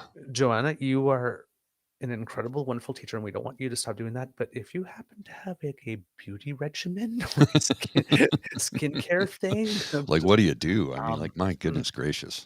Yeah, we could yeah. And that picture of them two together. Yeah. I'll try to find it to show it later. It's such a thing of beauty. I am, again, not jealous, because I'm glad they had it, but man, I would have loved to have been there. Yeah. No, that would have been a fun dinner. All right, Mr. Grizzly, let's hear the Environment Commissioner some more. Because he was very clear when you talked about your report that you're still looking for the oil and gas emissions cap. You're also looking for clean fuel regulations. When you say that is erasing the progress that is being made, just how significant of contributors are they, and has that actually grown proportionately through the years? Yeah, so the proportion of emissions in Canada that are attributable to those two sectors, oil and gas and transport, is half. So it's, even though we track 7 or 8 different sectors in Canada, half of the emissions are just from 2, and those 2 sectors have been growing as a proportion over the years. They've been growing as a proportion and in terms of absolute emissions as well. And so therefore they're erasing, for example, excellent progress on reducing emissions in the electricity sector. But the other 2 sectors are, as I said, drowning out that progress. Okay, so something we're going to have to track from the government. You are also calling for greater transparency overall when it comes to this country's carbon regime. Talk to us about where transparency is, how it's lacking, and how being more open about things will actually help progress in this country. Yeah, so this plan is more transparent than previous plans that have failed to meet targets. So it's better than those, but it's not good enough in terms of transparency. For example, we wanted to look at their figure for reducing emissions in oil and gas, which they had in the report as 31%, but we didn't have access to the to the calculations and the modeling that would come up with that, and therefore we can't verify if it's realistic or not. So a big step in the right direction would be Canada becoming much more transparent in the figures behind the plan and whether they add up. Do you get the vibe, because I'm getting the vibe, that this minister knows this file inside out and backwards? Well, he's the commissioner. Yeah, like he knows what he's talking about. Yeah, and he's clearly not in a panic. No, he's. Like we're a little off the track, but we need to make some adjustments. And if we do that, we'll be there. I just get and these are the two sectors that are holding us back. I get a reassuring sense of calmness from this man because he knows what he's talking about. It's like when Melanie Joly or Anita Anand or Chrystia Phelan speak, I always just chill because these are informed, educated individuals who are not speaking off the cuff. Well, I mean, sure, but yes, they have their facts. They have all the receipts. Right. So but again, compared to the breathlessness and the panic and the, oh no, we can't do that. And look, everything they try fails. So I mean, we can't trust them to do that. Because we're on the right track. We're a little off track from our targets, but we're not on a bad track. But we need to go faster. It's literally scream if you want to go faster. Yeah. Ah, Foxy Dragon. Hello. How are you? Welcome. Oh, we have some friends from the US. Lovely to see you. Ah, so glad you can join us. The Friday shows are great because they last longer and people get to join in from different places. I saw earlier there's somebody watching from Florida as well. So hello. Yes, we have viewers from Norway as well. Yes. And Sweden. Yes, indeed. North Norway, even. North Norway, yeah. So it's like how far north now? I'm intrigued. Again, I well, need to know. and we need to have a chat about, do you have a heat pump? Yes. Because all of Scandinavia, all of the Nordic countries are with the exception of Iceland, because Iceland has, geothermal. Yeah, but they're all using heat pumps. And it's not their main source. Well, let me phrase that. It's their main source until, minus 30. Heat pumps work till minus 30. After minus 30, they still work. And there are some kits you can get that can make them work more. Yes. They work at minus 30, but they're less efficient. Exactly. It's not so. Yeah, exactly. They're less efficient. So, and anyway, you wouldn't disconnect an alternative source from your house. You would be that silly because if it's that cold, you don't want your pipes to freeze and then burst. So like we've kept our connection to our gas, but if we use gas 30 days this winter, I'm going to be surprised. Yeah. Because the average low is minus 11 here. The average low. Yeah, we get cold snaps and all that kind of stuff. But Kingston's nowhere near as cold as Ottawa. No, and I'm sure it's nowhere as cold as Estevan, Saskatchewan in the middle of winter either. I mean, but this is a good thing. Yes. Tavi G says, I saw an announcement yesterday about Manitoba going geothermal. Yes, I will be looking at that. Mr. Grizzly, I'm not sure if that's the end of the interview with the Environment Commissioner or if there's another thing. Well, I think there's one more thing. We'll run it and see. Yeah. Play a bit of a devil's advocate, if you will, on this, because I appreciate what you're saying here is that right now we have this commitment to reduce carbon emissions by 40 to 45% by 2030. But the government does point to some progress because by their own calculations, they're looking at 34% below 2005 levels. Why is 34% so close to 40? Why is that not sufficient? So the target is a minimum of 40%, preferably up to 45%. 34% is what they're projecting so far from the measures in the plan. Is that good enough? Well, in one way, it'd be better than previous targets that we've missed by even more. But I don't think we should be that unambitious. We should set a target and make it. It's not that difficult. Other G7 countries have diminished their emissions much more rapidly than Canada.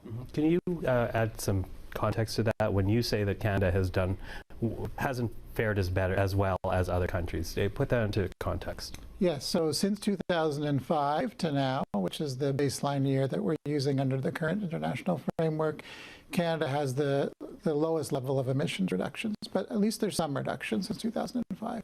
Since 1990, which is the original baseline year from when the world got together in Rio to create the climate convention, Canada's emissions are still up from there. So think about that, 30 years of working on reducing emissions, and our emissions today are still double digits higher than they were when we started. No other G7 country is like that. All of them have at least some reduction. Interesting that he mentions 1990. Didn't I do that earlier in the show? Yes. But see that thing I mentioned at the beginning? Mm-hmm. So we're the only one. All those years, nothing seemed to be done. We actually are making progress now. Our goal is 40 to 45. We're at 34 based on what we're doing now. We've got 7 years. Really, there's nothing we can change this year and next year and the year after that would get us an extra 6 to 14%. Mm-hmm. Really? We're like we have no free will. This is the Conservatives. We have no free will. This is the plan. The plan can never change. We can never adjust for new circumstances. We can never adjust in case our calculations were off. Our best calculations we can make at the time are off by like 1 or 2 degrees. We have to stick to that plan. And yes, we see that the plan is going to run us right into a brick wall at 180 kilometers an hour. But no, yes, there are brakes on the car, but no, that's not an option. We cannot use those brakes. We have a steering wheel. No, we can't use that either. We just can't. I know every other car has a steering wheel and brake, but we can't. We just can't. It doesn't work here in Alberta. Brakes don't work in Alberta. Neither do steering wheels. That may be some good fantasy thinking back in Ontario and Nova Scotia. But brakes don't work on Alberta roads. We have to crash right into that damn wall. It's our only choice. We just get a new car every day. You know what though? When you put it like that, that's kind of that's what they're saying. And why? Why are they saying that? Or actually, let me rephrase that. Why are certain Conservatives going that route? Mm-hmm. They have overlords and they are the oil barons. If we change the two sectors, transportation and oil and gas, cars that they don't want to go electric because they need the oil and gas that they want to keep on producing more of without doing a single thing to reduce intensity. Mm-hmm. All right. Yeah, Tim, I remember that became law in Ontario in 1975. 75 or 76, it became law. Yeah. 11 or 12 years later before it became law in Alberta. Wow. Well, seatbelts didn't work in Alberta either, apparently. Yeah. I guess they got Elon Musk back then to geofence that area so that seatbelts wouldn't work there too. Like the heat pumps now. Yeah. Right?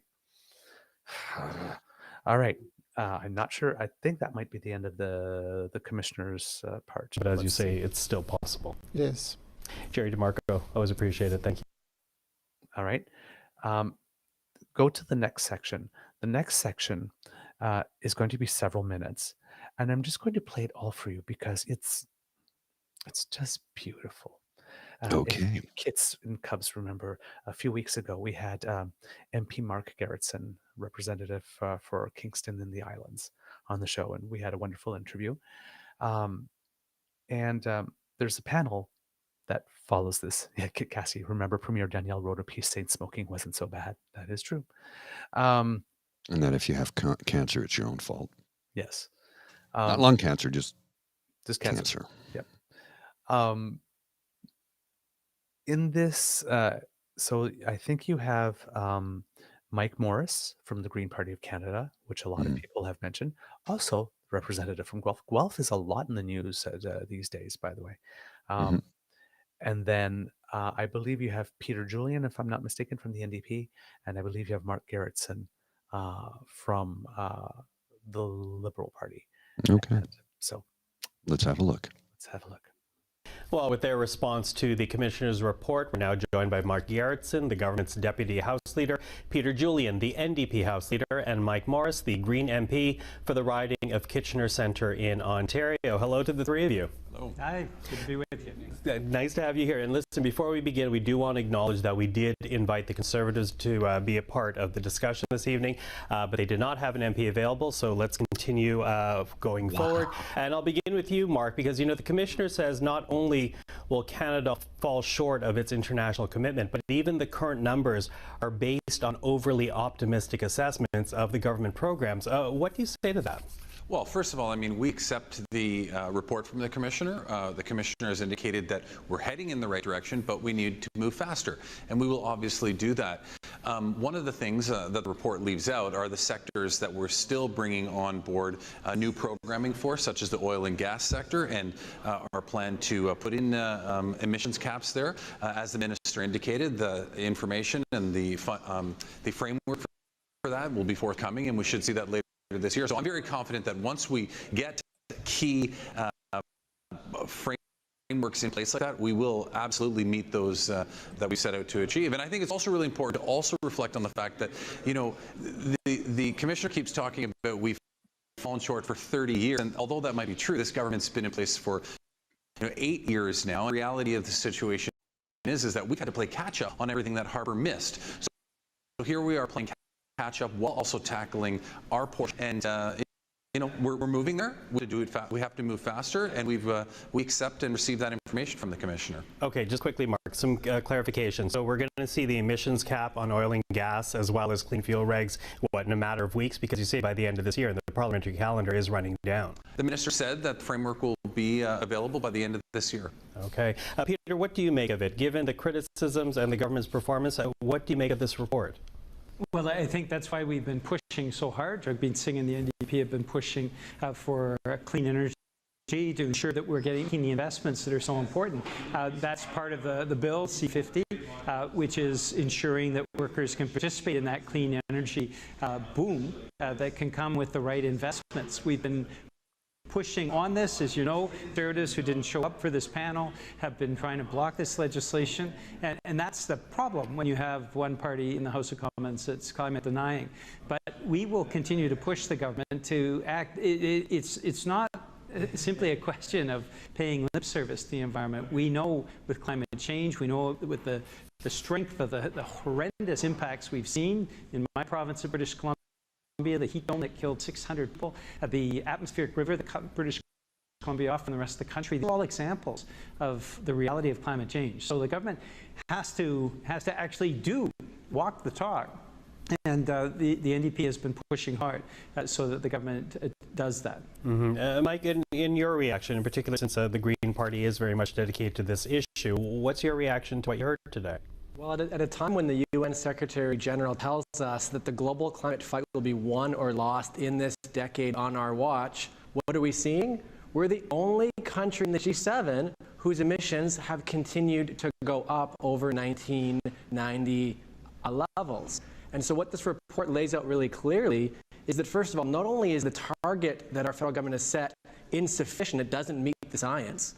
Well, on top of that, we're not on track to meet the target. On top of that, the assumptions the Commissioner makes, the assumptions that go into us not being on track, those are actually overly ambitious. And all of this before we had a carve out on carbon price last week. And so it's disappointing, but it's important information for Canadians to have in order for us to push for the government to do better, because this is our kids deserve a safe climate future, and this information equips us to push for better. Okay, Mark, you know, Mike is mentioning the carve out for home oil heating right now, and the commissioner did say that there's still a chance to meet Canada's targets, in particular by leaning into regulations and the carbon tax. But of course, there is now this big debate. So I'm going to ask all three of you, but I'll begin with you, Mark. Put this into context. Where do environmental concerns fit right now with the affordability concerns that Canadians are also very much expressing, given that there is also a push right now amongst some to kill the tax altogether? Well, first of all, I just want to pick up on a comment that Peter made earlier, which is the party that happens to be missing here. You're talking to the three parties here that want to talk to you about the how. Meanwhile, the one party that's actually asking why isn't even here. So I think that that should speak volumes to where the Conservative Party is on this. Now, when it comes to the affordability issue and the carve-out that we saw in recent weeks with the Prime Minister, look, the reality of the situation is that we know that heating with oil is 3 to 4 times as expensive right across the province, right across the country compared to other forms of heating. Also know that it's the dirtiest. So the objective here was not to carve it out indefinitely. It's to put a 3-year pause on it to give people, and in particular low-income families, the opportunity to be able to transition away to a cleaner form, such as heat pumps. And at the end of the day, that's what we're really trying to achieve from this. So listen, as an environmentalist, am I thrilled about the fact that we are removing the price on pollution from one form of heating fuel? No, I'm not. But I do know at the end of the day, in the long term, we will be better off. More people will have transitioned away from home heating fuel. Now, I will say that I have all due respect for my NDP colleagues, and we get along great, especially when it comes to issues like this. But I was extremely perplexed yesterday when the NDP chose to side with the Conservatives and try to extend those exemptions for even more sectors of home heating. So you got to ask yourself, if you're so committed from the NDP's perspective to getting to those targets and you're willing to sit here and criticize the government, why on earth would you support even creating more opportunities to remove the price on pollution, which I think is not the right direction, but unfortunately NDP chose to do that yesterday. Okay, well, luckily Peter Julian's sitting beside you so you can respond. Peter, what do you say to that? Absolutely. I just want to say, he started off that bit with shots fired. Shots fired. Uh-huh. But isn't this what we've been saying? Yeah. Yeah. It's like, and like conservatives, I can't work with okay, let's have a panel. Oh no, we can't show up for that. No. And We Mike have to Morris- rage farm. And here's the thing, right? The Liberals have an honest plan. Mike Morris is honest from the Green Party, as you'd expect. It's like, why take the carbon tax off the home heating fuel at all? Just help the people off the. Right. It's ideologically pure. Yes. He's fine. It's the NDP. The NDP wants to take the carbon pricing off all forms of home heating, and in addition, wants the GST removed off home heating. Make it even. Now, had the NDP like this, and they want to help with the heat pumps, and they want and all that kind of stuff. They want to do it all. But here's the thing: if the NDP had said, take the GST off home heating, leave the carbon levy on, and do all the other things, they would have had that ideologically sound, because the GST is not carbon; it's just tax. That plays to the affordability issue without having to sacrifice. Like, they're literally asking for both, and they couldn't stop and look at it and say, hey, wait a minute. If we ask for one okay, let's not ask for this one and ask for this one and say it's about affordability. And that way we don't look like we're swallowing. But they literally swallowed themselves whole. They betrayed Jack Layton. the entire carbon pricing program for 3 years. Jack Layton is spinning in his grave right now. Yeah, and you know that if you remove it off everything, what government is going to be able to campaign to put it back on in 3 years? Nobody. Because they say it's not for 3 years. That's why the home heating oil one is a pilot project that comes with a hand up to get off it, so that after 3 years, they're not going to be running on putting back, or if they will be running on putting it back after 3 years. but it's not going to bother anybody. It's only going to bother like the couple of people that said, no, I don't want $15,000 in free money so that I just not have to buy home heating oil ever again. No, I just, no. Yeah. There will be some. There will be some. Okay, let's back up for a split second, though, because someone will take umbrage with the statement you made. I'll take $15,000 in free money. It's tax money. Yes. It's our money to begin with, Our right? Right. But we have to be, a gentle correction. No, gentle correction. But the conservatives will call it free money, right? Of course they will. So remember, conservatives always say no, no, no, but they always take the dough. Well, they'll say it's free money, and then when somebody from a liberal or a liberal-minded person, I don't mean a liberal party person, I mean somebody who is a progressive, will say, well, hey, it's free money to upgrade my heating oil and from heating oil, and they go, it's not free money, it's taxpayer money. But you just said it was free money a moment ago.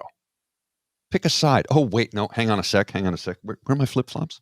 My flip-flops are around here somewhere. Exasperated all the damn time. Now let's see how Peter Julian reacts to being called out on something legitimate. Mm-hmm. Well, Mr. Gerretsen is not talking about the motion that we presented today. Jagmeet Singh just spoke in the House on this. What we have is a three-step plan to take the GST off of home heating. That is a way that benefits everybody across the country struggling to heat their homes. We are in an affordability crisis, and many families are having difficulty keeping food on the table, keeping a roof over their head, and heating their homes. And so taking the GST off helps everybody, including in my province of British Columbia, including in Quebec, where they don't have a federal price on carbon. Secondly, ensuring that heat pumps are actually rolled out. Taylor Bachrach, who's the MP from Skeena Bulkley Valley, mentioned today that the Greener Homes program has rolled out in 2 years a grand total of 438 heat pumps. Now, at that rate, to make sure all 10 million households are actually covered, it would take 55,000 years of Liberal government to actually make sure everybody gets a heat pump.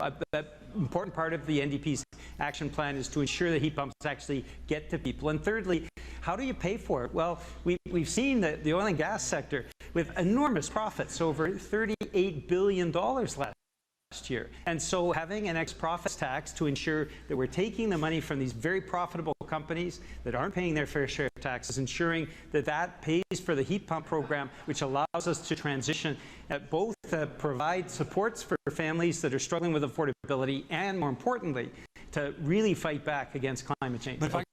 Okay, but you did support the Conservative motion to take the carbon tax off of all home heating yesterday. Why that? Where does that fit affordability versus the green concerns? We thought that it was important to address the affordability issues, but as you recall, Michael, we tried to amend the Conservative motion so it actually covered British Columbia and Quebec, and the Conservatives refused. That's why our motion today is much more comprehensive, covers everything, and we're hoping that the Liberals and Mr. Gerretsen will be voting for this motion, which they should do if they're keeping to principle. It certainly does cover everything, because it also covers people that, quite frankly, don't.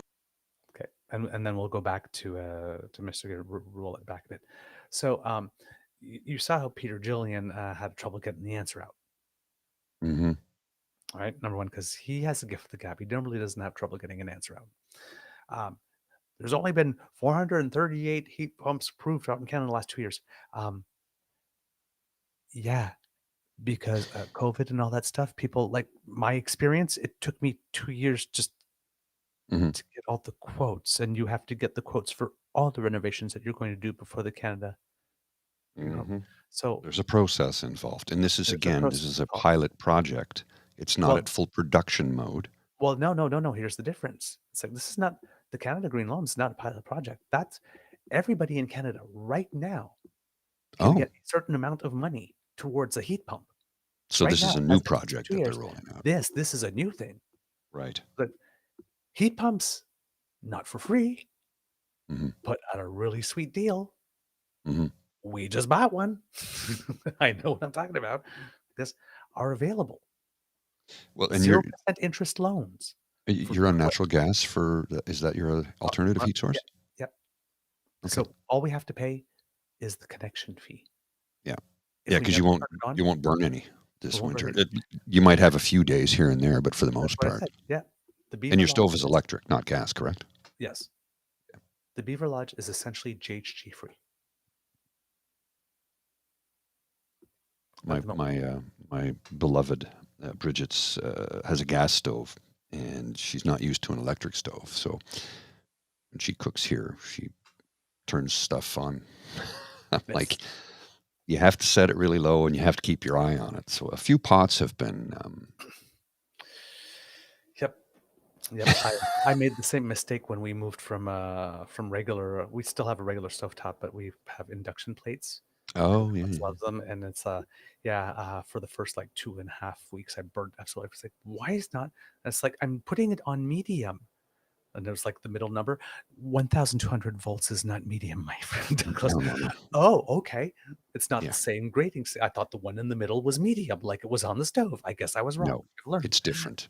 Yes, Yes, it's very it different. takes experimentation, and you need to watch and pay attention the entire time. Yes. But now I love it. Well, what's the old saying? Look when you cook. Look when you cook, because if you don't, you could have a fire or burn your house down. So, indeed, I'm not picking on you, Bridge. Not just there's no harm intent there, Brady. You know we've had some laughs about it. Oh yes. So Peter Julian, like, oh, the numbers, and like, well, yeah, we want to put the GST in like this, and we wanted this bill to apply to Quebec and British Columbia that are not covered by the federal backstop because they actually are doing the job that a premier should do in terms of. So why would you want? Anyway. I guess I can understand if they're not by the federal backstop, they don't get a rebate because their provinces don't offer them one. So yeah, maybe I guess in that sense you'd want to include British Columbia. So the Conservatives did not want to include the provinces that actually did do something to fight climate change, to have their home heating reduced. Only the provinces that are resisting get the Conservative rebate, but the whole Conservatives line, not even rebate, just the reduction and the elimination of carbon tax and all home heating, they get it. Huh. Interesting. Peculiar. The Conservatives would not even amend their own motion to include provinces that did not. Wow. So the federal backstop doesn't apply, so you don't need the carbon tax removed because it's not charged. Yes, but they also don't get a rebate, and their heating costs went up, not because of the carbon tax, but they went up. It's like, oh, all of a sudden, it's like, I don't think anybody picked up on that. I mean, they really are thrown. They've thrown Quebec to the dumpster right away. They've given up on that, but I hadn't realized they'd given up on urban British Columbia as well, and rural British Columbia. Interesting. So he wants to reduce it by even more. Wants it to apply to more places, and wants to reduce it for all heating. NDP, do you believe in carbon pricing at all anymore? Like in any way? Wow. Okay. Now, we saw how Mr. Gerretsen came shots firing the first time. Seems he has a couple of rounds. He saved a couple of rounds. Mr. Grizzly. Or this motion, which they should do if they're keeping to principle. It certainly does cover everything because it also covers people that, quite frankly, don't need to have that GST removed from their home heating bills. People that live in extremely big houses that can afford to pay the GST under this plan, they would not have to pay the GST on home heating. Likewise, it doesn't help people who live in apartments who might have their heating included in their rent. This won't affect them at all. So I actually think that the motion that Mr. Julian is talking about from today was extremely ill thought out. But more importantly, I just want to address. one other thing that he said, and that's on pumps. He said, he gave you a number about the number of heat pumps that are being rolled out. That's under just one program. That's just under one program. But if you look at the total number of people throughout the country that have installed heat pumps, it's in the tens of thousands. So it's important to reference the numbers across the entire country, not just one program. Okay, Mark, I got to move on because I do have to get my... Oh. What's that? Yeah. Yes. The NDP motion. Yes. The NDP. Remember that thing that we talked about, how the Prime Minister has a track record of making all those things income tested somehow, and he managed to do this with this as well? Mm-hmm. Yes. The NDP, let's just give a GST reduction to everybody. How conservative?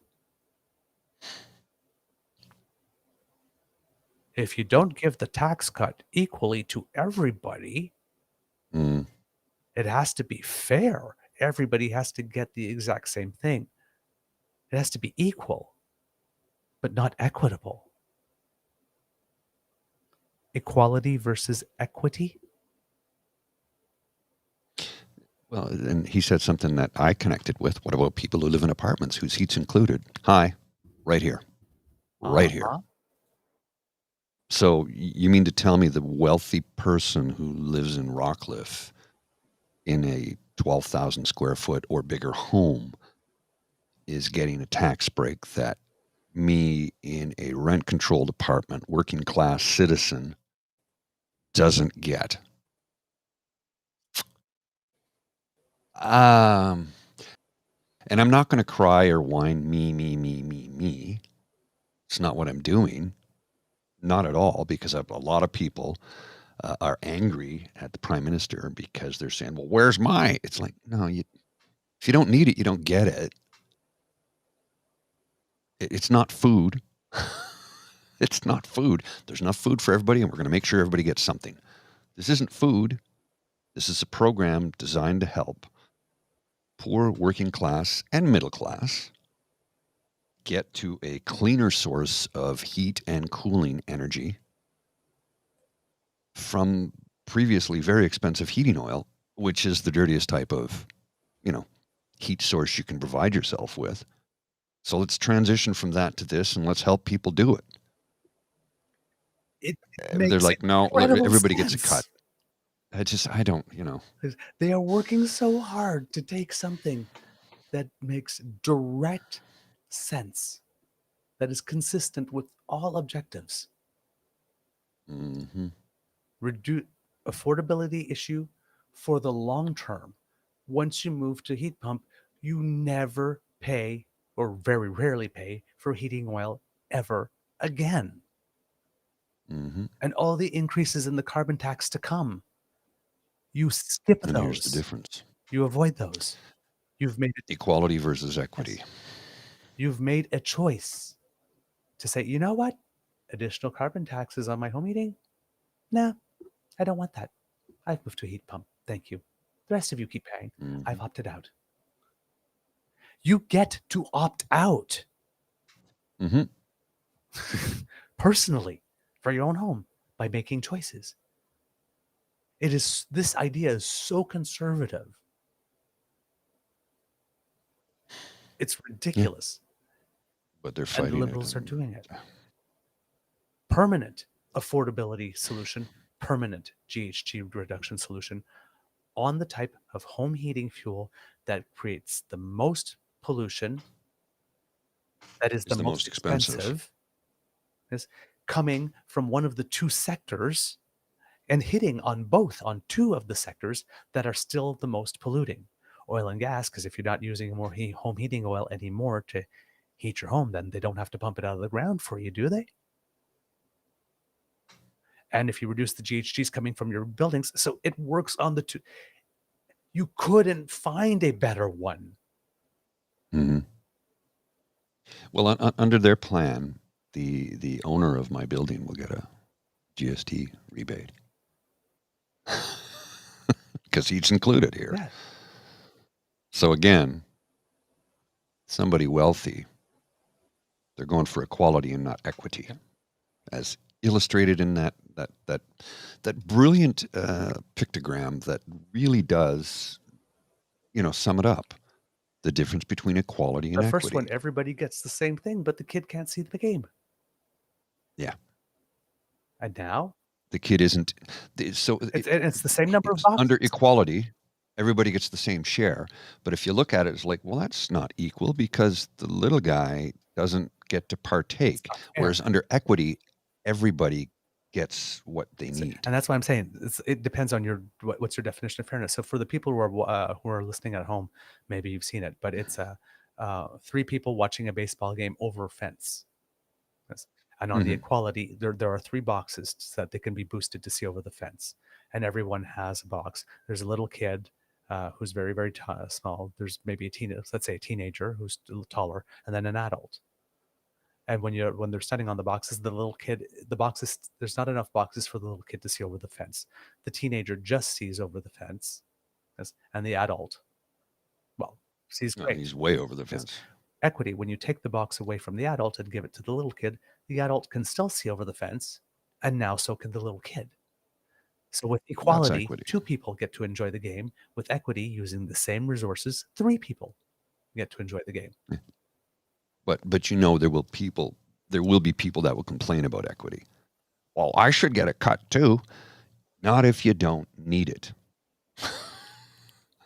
It's not pie, dude. Everybody's going to get fed. This is not the buffet. This is a completely different thing. Exactly. And not all things are equal either. So Mr. Gerretsen came prepared. Well, and Foxy Dragon asked the question here: who decides the distributions or the equity? That's the issue. That's what we vote on. Yes, and the consideration for that would be is how we look at it. It would go across. Literally, they'd go to CRA and look at incomes, and those who can afford to don't get it, and those who can't afford to, and it goes back to the old saying of it's very, very expensive to be poor. Yep. So the same. And people go, what do you mean by that? It's expensive to be poor because a poor person can buy a pair of boots that will last 1 season in the winter and fall apart. They buy them for $50. They have to buy another $50 pair next year. Somebody with money or means can buy the $300 pair of boots that will last them for 20 years. So if you buy a new pair of $50 boots every year for 20 years, that's $1,000. Whereas the person with means bought a $300 pair of boots and it lasts them for 20 years, saving them $700 in comparison. It's expensive to be poor. It is. It absolutely is. And then every time you have a check that gets an NSF fee, well, not a check or, automatic withdrawal or something. Because, it costs a lot of money to be poor. $45 because, your deposit from your employer was a day after, or Yep. And again, let's talk about equity when it comes to municipal punishments. And I say that as in parking tickets and speeding tickets. In Norway, they've changed the way they dole those out. They're based on income. I knew a guy, you were on a show with him, on Dean's show, Jim Jerome. He saw parking tickets as just the cost of parking. One year he ran up $25,000 in parking tickets, and they looked at it and go, "This can't be right." He goes, "No, that's right." For him, it was just the cost of parking. He didn't see it's like $45 tickets, whatever. It's $70. He didn't care because he had enough money and earned enough money that to him it didn't matter. The convenience. It was literally he wanted was worth the price. That's what it was. So a ticket for somebody who has that kind of money, when they can look at it and go, $25,000, yeah, that makes sense, and not even bat an eyelash, that punishment, that municipal punishment, is not sufficient for them. In Norway, it is geared to income. And when I say in Canada that things are geared to income, like you're asking, well, how is the heat pump thing geared to income? I mean, I can understand, the dental plan. If I make $120,000, I get 2% of it. If I make 90%, $90,000, I get 10%. I can understand. How does this work? Classify Canadians by how much they pay per joule of heat to heat their home. Yes. make a table. Those at the top who are paying the most get the first benefit. It's income tested, completely and totally on brand for this particular government. Totally on brand. All right, Mr. Grizzly, let's go. Okie dokie. But to the original question, Mike, where does affordability fit up against a carbon tax right now, which some Canadians are very much concerned about? So we should be concerned about affordability, but we need to be honest with Canadians. Yes, the carbon tax went up 2 cents a litre last year. There are rebates that go with it, though. 80% of Canadians are better off financially as a result. Meanwhile, the profits of oil and gas companies last year went up 18 cents a litre, no rebates whatsoever. And so we're going to talk about affordability. We need to be honest about the gouging that's being done by oil and gas companies across the country and the fact that right now the federal government's doing nothing about it. And they have done it already with other sectors. We have a Canada Recovery Dividend already for banks and life insurance companies. I've put forward a motion. It's part of the NDP opposition motion today to say let's just take that same measure, apply it to oil and gas. It's been studied by the PBO already. It would provide $4.2 billion that we could use to help make life more affordable for everyday folks. Okay, well, we'll talk about that debate tomorrow, but for now, thank you for responding to the Commissioner's report. Mark Gerretsen, Peter Julian, and Mike Morris. Have a great evening. So, So what happened to Peter Julian there is that Mark Gerretsen gift wrapped his butt, then handed it to Mike Morris, who put a nice bow on it, and then handed it to Peter Julian. Because the argument that Mike Morris made, that's the argument I would have expected the NDP to make. Yeah, that was the one. It's like, huh? What? Has 2 the cents NDP versus 18 cents, the corporate thing. has That's the an NDP NDP become the new Progressive Conservative Party of Canada? If I everybody mean that genuinely. everybody has taken a step to the right, with the potential exception of the Liberals. Yeah. I seriously mean that. That's a legitimate question. Well, I say in that Alberta because and Manitoba, they are. they absolutely are. Rachel Notley and Wab Kinew are NDP party representatives, but I mean their ideology is progressive conservative. As Wab said in his speech, he goes, "We will give you a hand up if you're willing to do the work." I'm like, the NDP is the new progressive conservative party, because we haven't had a conservative party in this country since the amalgamation of the Alliance Reform, the Canadian Reform Alliance Party, Canadian Conservative Reform Alliance Party, the CRAP Party. That was literally what their initials were. You remember that? I do. I thought that was hilarious. That. It's a big pile of crap. Ah, man. So, those of you who have wanted to see some Mike Morris for a while, and we've been wanting to show some, that's the man. That's the Green. That's the second Green Party of Canada MP in the House. That's the quality of candidates they field. Mm-hmm. So you're sitting there and you're writing, "Oh, well, I can't vote Green. They never win." Maybe they should. Well, That's the quality of candidates they present.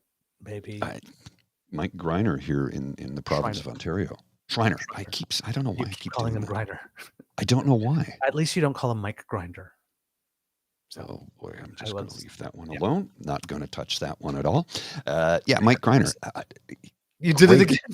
Oh, Shriner. See? I can't help. I got a block. I've got a block. I don't know what it is. Mike Shriner. Shriner. Think I'll think of bunch Fez. Yes, exactly. I was going to think of a bunch of people as Fez. That's exactly where I was going. Mike Shriner, he is the only candidate in the last provincial election that I was like, oh, he's the guy.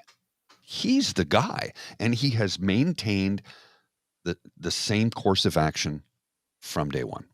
I like this man. I like this man. I like that he stays on point. I like that he legitimately wants to make a difference. He's a good guy. He's a good man. And he can make a difference because he genuinely wants to. And everybody's like, well, he's with the wrong party. I go, yeah, but the Green Party is basically the new NDP party. And the irony being, the Green Party was always conservatives who were environmentally concerned about the environment. Right. But it seems to we've seemed to have had a shift. Remember, the NDP party is the new progressive conservative party, and the Green Party is the new NDP party. Remember back in the day, Elizabeth May left her position at the Sierra Club to be an advisor to Brian Mulroney in the time that made him the greenest prime minister. Right? Mm-hmm. Because there is some overlap between progressive conservatives and Greens. I thought for a while that the Greens were going to emerge as the new progressive conservative party, but they fell off the wagon a bit with a previous leader. And but I thought that that's where they were that they would be heading. They would be competing for those votes. Well, wasn't that interesting? Yes, it was. So this week we brought you two things that the foreign affairs thing that hardly made the news at all, and this one that did make the news somewhat. But all the news we heard was conservatives flapping their wings and going breathlessly that it doesn't work, and the NDP like flapping their wings and going breathlessly that the liberals don't care about you being able to heat your home. And turns out that's not what's happening. Mm-hmm. I still am having a difficulty understanding why it is that political parties feel that they need to make contrast by completely lying and misrepresenting what it is they are trying to create contrast with. I don't know, man. I mean, it creates contrast. I mean, yes, don't remove it versus remove it on everything versus remove it on just this one. But the options are so black and white and so they're so crisp and sharp, and no, we will not have any nuance.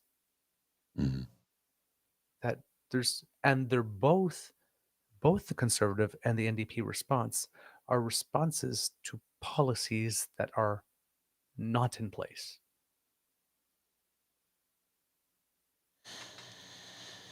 It's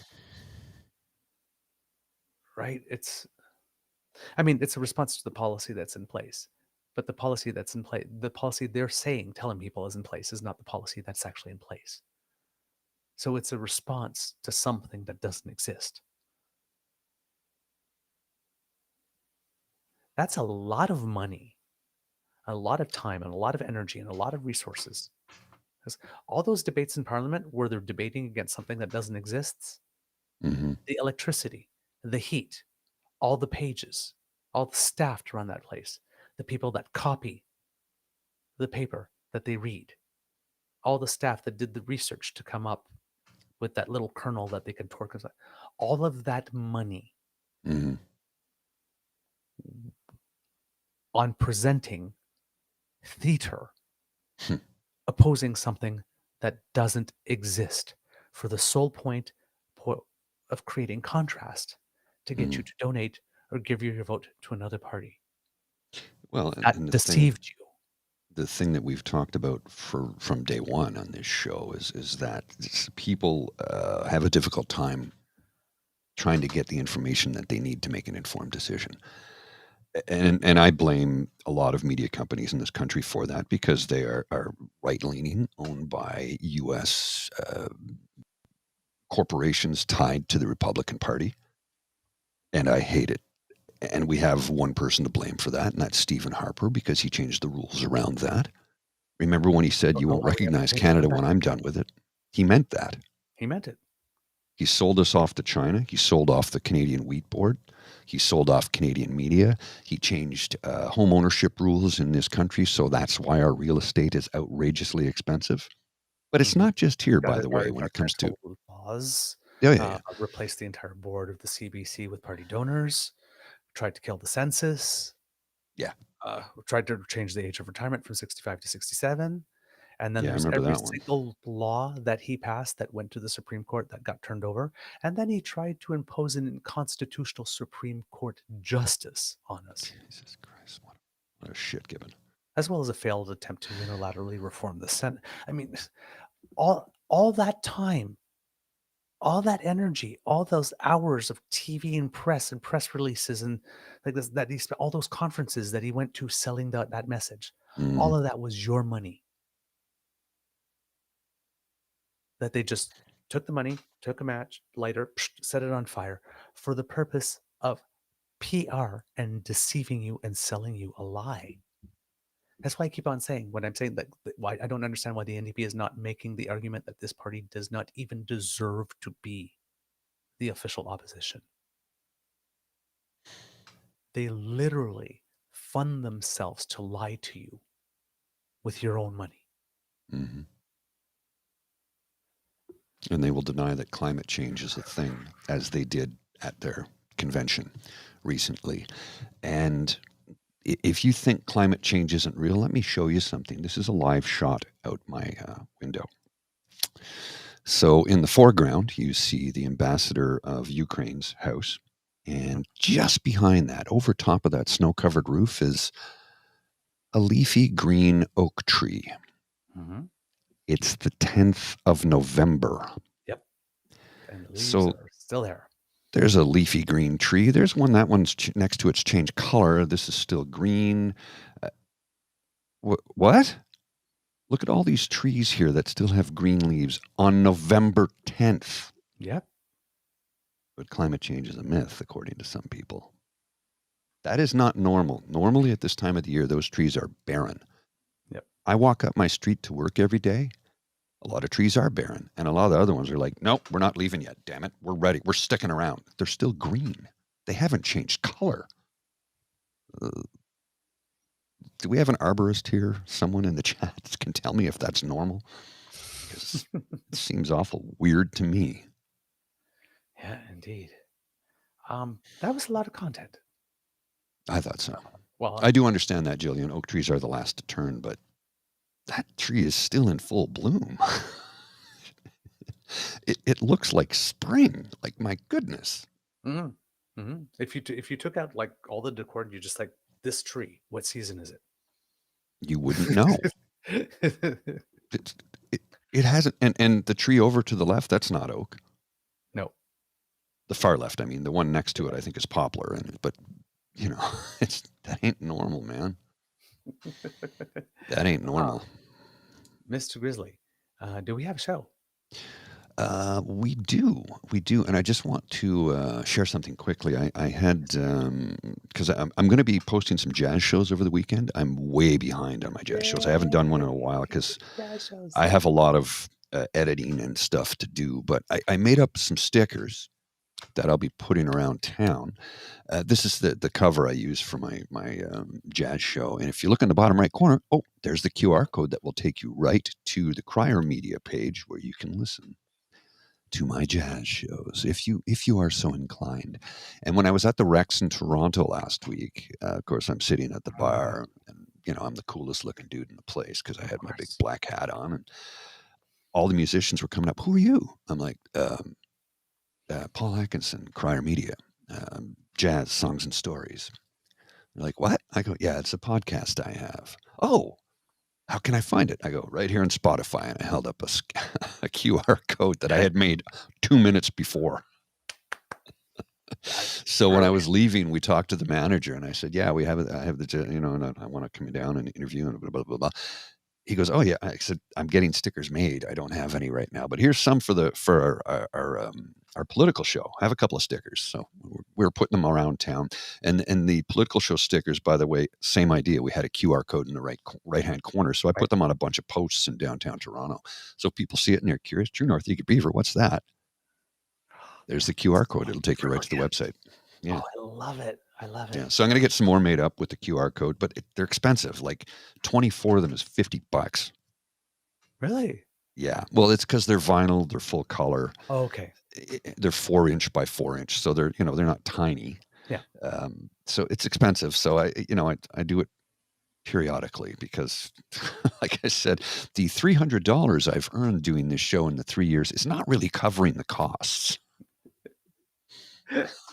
Not really covering the costs. You know, I've invested about I think all told, somewhere in the neighborhood of about $15,000 on new equipment, lights, cameras, monitors, computer systems,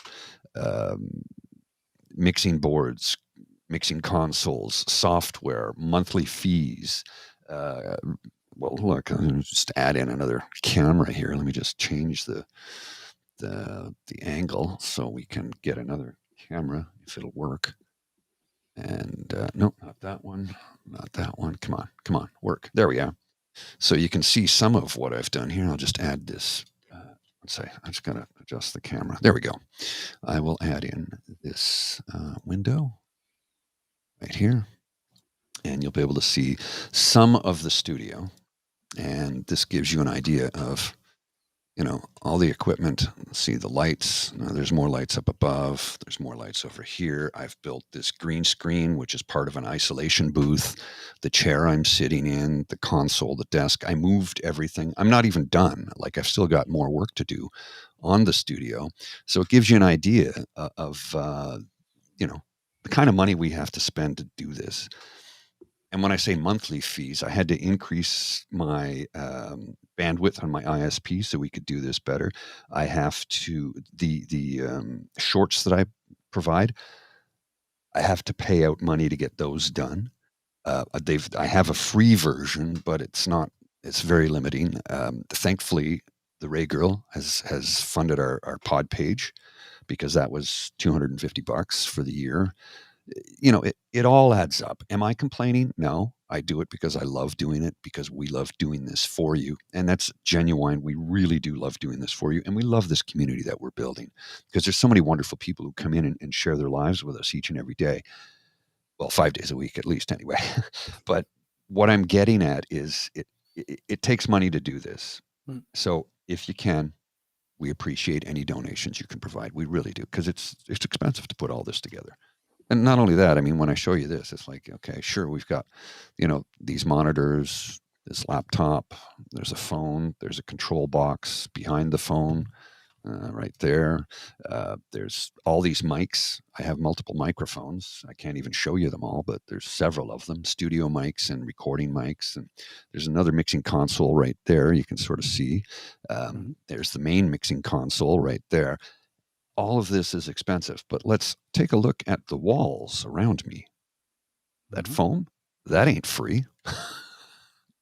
That all adds up. So, yeah, when I said I've invested around $15,000 in this over the last 3 years, I'm not joking. It's legitimate. Yep, and I've got about 15,000 coming too, because we have to remove the shed off the ground and put a concrete pad under it to build the studio over here. Yeah. So it costs money to do this, is what I'm getting at. I'm not whining. I'm not complaining. I'm just stating simple facts. I mean, and if you're capable, if you can, we appreciate everything. Yeah, exactly. Yeah, you're right, Cricket Linda. Mr. Grizzly running the space program from his apartment, pretty much. Yeah, but that's the thing. And listen, I mean, yes, you're watching, and we could continue doing this like this. I could continue doing this from like the main hallway and the house, and there are noise and stuff and things, and and I know you guys overlook all of that. Mm-hmm. Because you enjoyed the content and you support us, and we appreciate that. But the goal, our plan, has always been to try to present the most professional show for you. And we do have aspirations longer term to help other people create their own shows and yes, that type of stuff. And we would like to be able to do this full time, right? So we're both transitioning, trying to build something that we can try to transition away from what we do now. But we would both like to do this full time and be able to produce more content, have more interviews, more, different stuff. But there's only so many hours in the day, and we still both have to earn a living. So, but, if you stick with us, eventually we'll get to that place. We hope that, hey, maybe we'll even have like a glossier looking show, sort of like Nick Pike has, right? Mm-hmm. Where he has like the little green screen in the back, and and it looks good, or opportunities to do more skits, mm-hmm. little things. Well, like and one of the things, or stuff, right? Like there's more stuff in my tickle trunk, for example. So well, like I said, I just rebuilt and moved my studio and rebuilt it, and I'm not even done yet. Yeah. I have new shelving on the way. My monitors are sitting over in the other studio space. I have to, because I can only hear stuff through headphones now. My monitors are gone. They're not in this space yet. And I'm using a desk lamp right now until another lamp that I've ordered comes in. You can see it. Tilt up. You can see that is a desktop lamp right here. Yeah. This little thing. But it works. It functions, right? So I have a Kit Tim that says, we'll be better when you can get memberships. The thing is I'm not. yeah, you can do that on YouTube. Yeah. Once we hit 500, we can get people who subscribe as members, and there's additional content we can create for those. See, but that's the thing. That's one of the reasons. Like one of the reasons for which we decided we work for tips is that when you asking people to buy a membership or to subscribe annually, you've got to produce some type of bonus content. We don't have the Or time to do offer that something right now. ads free or something like this. Well, we technically don't have ads, so we can't do that, and we don't have the time to produce more content. So it's like, you better be doing this podcast until you're broadcasting from the bingo hall with your walkers and hearing aids. Don't worry. Deal. We'll stick to that. Deal, Miss Dicka. You hold us We'll to stick that. to that. Yeah. Oh no, absolutely. Yeah, but yeah, that is our goal and where we want to go to. But like I said, why make people pay for a subscription when there's nothing additional that we can give than the people that we're just going to fall on with that? So there's the super chats, and super chats you can donate money right there on the spot, right? Yeah. That's how super chat works. Yeah. Beaver bingo. Oh yeah. Oh, never thought of that. Under the bee. Bingo cards, and we just send different ones to different people. And I'll be the bingo caller. I'll be the jazz bingo caller. Under the bee, 23. 23 under the bee. Under the bee, Bob. Bebop 13. Bebop 13. All right. Do we have an episode, Mr. Grizzly? Yeah, we do. A little all over the place like this, but we got to the main content, and I'm glad I was able to bring you the climate change content, as well as the foreign affairs content this week, because they're very, very important things, but they're not getting as much play as they should, and at least the actual message wasn't good for the latter, wasn't getting as much play as they should. So we hope that you found this week particularly informative, and also that you enjoyed our interview with Rosemary Doyle this week. And we are preparing. Kit Hugh has confirmed that we will be able to do something to mark Remembrance Day. I don't know if we're going to do it on Remembrance Day, because Mr. Grizzly and I haven't discussed our schedules or when, but there will be something this year for the occasion. So keep your eyes and ears out for that. And there was something else, and it slipped my mind. Hopefully it'll come to me as I do the extra. Kids, Cubs, that's the end of this episode of the Daily Beaver Morning Show. We hope that you love listening to us, because we really do love making this for you, because sharing is caring and word of mouth is priceless. Please use your mouths to share the word and let your peeps and poops know about us. Kit Hugh says, good, still researching. We talked a little bit about what we're looking for. And he's a historian, so of course he wants to, have some research. Kit, Marnie, and John Hill. Those are new names, or is it just a new? No. Marnie's been watching for. The picture looks familiar. Okay. Yeah. Yes. Okay. Good. They just joined. Marnie just moved to Nova Scotia. Oh. Correct me if I'm wrong, Marnie. I believe you just moved to Nova Scotia not so long ago, and we're happy to have you here. All right. So yes, please tell your peeps and poops all about us, because democracy is something that you do. Get your flu and your XBB shots. Because it's covering. I get mine next Thursday. Yay! Because it's the best thing that you can do to keep your hospitals unclogged. Remember, if you're over 65, there's now an RSV shot that you can get. I believe you can also get a pneumonia shot, pneumococcal shot, and shingles as well. Ammonia? Pneumonia. Pneumococcal. Pneumonia, not ammonia. I thought I heard a shot of ammonia. I heard ammonia, and I was like, think That's not good for the bloodstream. Do not get a shot of ammonia. no. your Well, that's what pneumonia. smelling salts are, right? Ammonia. Yeah. Yep. So, ammonium nitrate. Oh, you have the kits there. We just got ours. Yep, there we go. And yep, I did. Yes, they moved to Nova Scotia. There you go. Yeah, the shingles vax is not free. You have to pay for that one. But I also think that don't you have to wait until a certain age to get it? They recommend it after 50, I believe, or at 50. Oh, well, hell, I got to get that because I've had a bout of shingles once years ago. Luckily, it was super minor and it was only on my chest and under my arm. It wasn't on my face or anything like that, so I was lucky. But it is, if you've never had, and by the way, I remember telling a buddy, I go, yeah, I got shingles. He goes, oh yeah, my buddy gets that all the time. He sleeps with everything in town. I go, it's not an STI, dude. It's not an STD. Not shigellosis. No, shingles. He goes, well, what is that? And I'm like, did you have chicken pox when you were a kid? Yes, congratulations, you have shingles. It just doesn't break out. He goes, what? I go, okay, it's called herpes zoster. Yep. Chicken pox is a form of herpes. Yep. And it sits after the chicken pox clear. The virus sits at the base of your spine until you are in the ground. Mm-hmm. And it can be brought up during stressful times or you can get sick and shingles can break out. It can happen for a number of reasons. But what it does is the virus sits in your body forever. And then when it breaks out, it can be, it looks like chicken pox, except it can be giant red welts. It can be under your arm. It's only on one side of the body, by the way. It doesn't happen all over. It's either the left or the right side of the body. And it can be rather unsightly. If it's a lot of people get it on their face, it's incredibly painful because it's nerve related. So think of it this way. Put your tongue on a 9-volt battery, crank that up to 50 and put that throughout your body, but only on one side. And just every now and then you get that zap. Yeah, that's what it's like. I only had it once. It was an extremely mild case. But yes, I would like to get the vax to prevent it from flaring up because the older you get, the more likely it is to flare up. And I'm not getting younger. I had it once in my early 30s, and I was really lucky because I got it before there was an eruption. There was just something weird feeling when you get that. And you caught it? What is it? And I caught it, and I went. They gave me I took the medication. Valtrex, I think it is.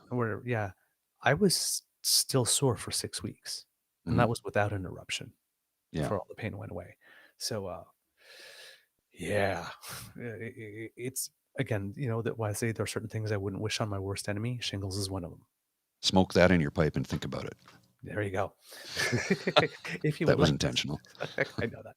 If you would like to sponsor us, if you would like to make sure that you don't miss an episode, the pod page, sponsored by the Ray Girl, as we mentioned. Thank you very much. That's where it is. You scan that QR code, or you go to podpage.com/the True North Eager Beaver, lowercase letters with a hyphen between each one of those words.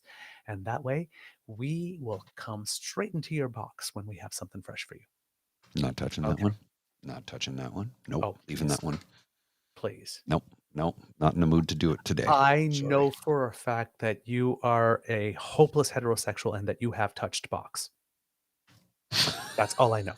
Don't say you don't touch box. That is not true. No, I just wasn't going to touch the joke because but you did it for me. So there we are. I know you do. I've heard rumors. All right. They're all true. We're going off the rails. I had a good joke yesterday with Marianne.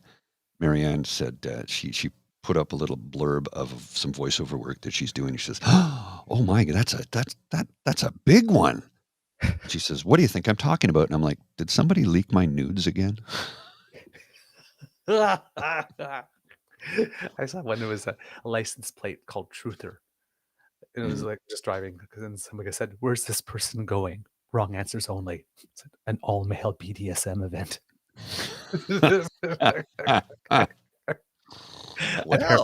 Apparently I won the prize. All right. If you like to make sure, another way that you can catch our episodes is going to our True North Eager Beaver Media Incorporated YouTube channel, where you can like, share, subscribe, 3 of our favorite words, and help us get to it's at 500, so we're like 70 away about. So that Something like 500 that. where we can start monetizing something, and then when we get to 1,000, I think that people We start get pushing ad the revenue. thresholds. Yeah, we get Yeah. ad revenue. So yay! And then maybe we will have something to offer you ad free for subscription. Wow, it's really big. And I was like, were my nudes leaked again? Sorry. That's terrible, and I love Funny. it. Today, you know what? That's our podcast friends Pitney and Amelia's Bitchin' Boutiques tagline is "We're awful, but we're right." Yeah, we're just awful. And if you would like to help us with our other 3 favorite words, what are they, Mr. Grizzly? Free beer today. Yes, that little squiggly by Mr. Grizzly's head brings you to the Eager Beaver Lodge Emergency Hydration Fund, where you, kits, for this special anniversary weekend, can make sure that I get totally plastered. No, do not get me plastered. Plus, I'm a lightweight. It wouldn't take.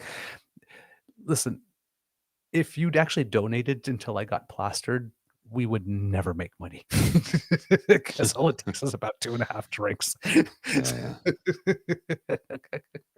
Well, that's warm up. That's warm up.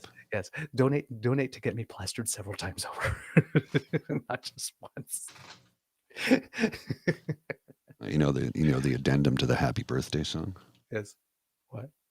Get plastered, you bastard. Happy birthday to you. May you live 100 years. May you drink 100 beers. Get plastered, you bastard. Happy birthday to you. Kitsashi says, "Wonder how much money Mr. Grizzly could fundraise for a nude portrait Christmas themed with a little stocking in the right place." But well, I'm going to start my Angry Speedo Man rants OnlyFans soon, I think. Maybe we should consider the Critters of Eager Beaver calendar. Take that, you firemen. What, this picture? It's just I cropped it. I'm just saying, maybe. That was pre-pandemic when I was going to the gym every day. I'm not quite that lean now. I was going to the gym 7 days a week back then, pre-pandemic. I actually looked in the mirror the other day and there was like semblance of abs. Oh, good on you. Keep it going. That was a little frightening, actually. Well, I think if I switch from beer to wine, that'll help too. Yeah. See, Kitsasi says calendars would make some dough. We might be a little late for this year, but we might consider an Eager Beaver Lodge. January's rolling around. It's only November. We would have to get the pictures taken very quickly. Oh, that's easy. I got lots of photographer friends. Oh, well, I'm down. If you think it's the question is how much will it cost to produce them? I'll look into it because I deal with a company that I make the stickers. I'll check with them. There's 2 different companies I work for the stickers. But then I'll look into it. We have to then, but Dean has to switch his calendar from whatever he's. Oh yeah. It's the plot. Okay, the plot is on. All right. Longest extra. Okay. So there are donations. We saw a little something come up that somebody scanned the QR codes. Whoever did that, thank you very much. And oh yeah, I still owe some coffee thank yous, don't I? So remind me, kits, and I will do that Monday. Democracy is something that you do. Get your shots. Northwest Territories, 4 days until voting day. Right. Write your MPs, write your media, and donate to the Red Cross. From the now, GHT, Beaver Lodge de l'Amour, because it's a special love weekend over here. This is your Eager Beaver saying it could be a tough world out there, but today it's not a tough world. Today it's all about the love and the romance. So get a little romantic with yourselves, kits. Buy yourself some flowers. Hold your own hand. Take a walk somewhere lovely with someone you love, or just with yourself. Take yourself out on a date if you're not partnered at the moment. But, well, and remember the words of the late great David Crosby: if you can't be with the one you love, find someone and have sex with that person. Oh. No, that's not what he said. That's not what he said. No, that's not what he said. That's not how the song goes. But yeah, it's your Queen Beaver commands because it is the day of love throughout the whole Beaver realm. That you somehow have some romance today. Ah, right on cue. Right on cue. It was, yes, the Royale with Cheese decree. So there you go. All right. From the Beaver Lodge, this is your Eager Beaver, saying it could be a tough world out there, so please be kind to and gentle with yourselves. Mr. Grizzly, some words of wisdom, please. If you have a few minutes tomorrow, a pittance of time is asked of you that you observe a moment of silence at the very least for our veterans, of which my father is one, and my brother-in-law is a serving member of the Canadian Forces as we speak right now. So if you can observe a pittance of time, and if you're in the East Coast, you might be familiar with that song. It is a maritimer whose name Terry Pratchett. I can't remember his surname. My apologies.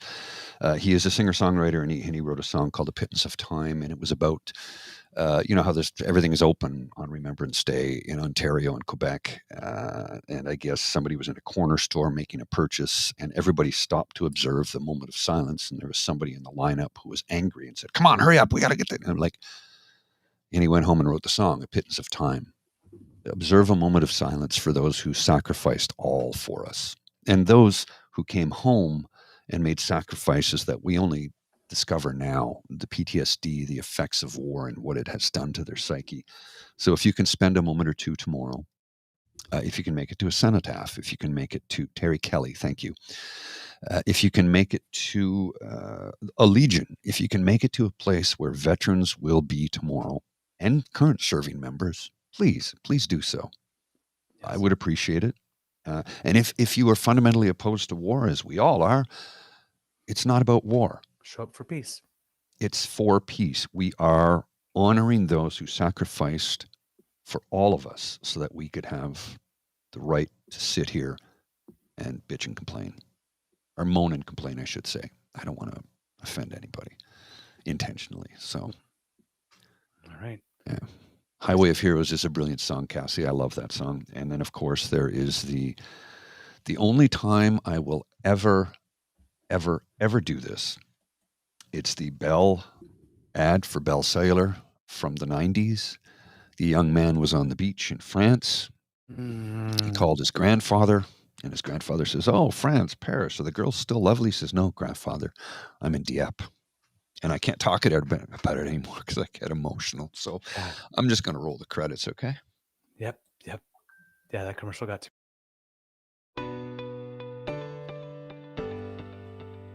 You are listening to a True North Eager Beaver Media Podcast. The True North Eager Beaver podcasts are proudly brought to you by our founding sponsors, the Miss V Mysteries from Corvid Moon Publishing, your source for science fiction, fantasy, and cozy mysteries featuring a broad diversity of characters.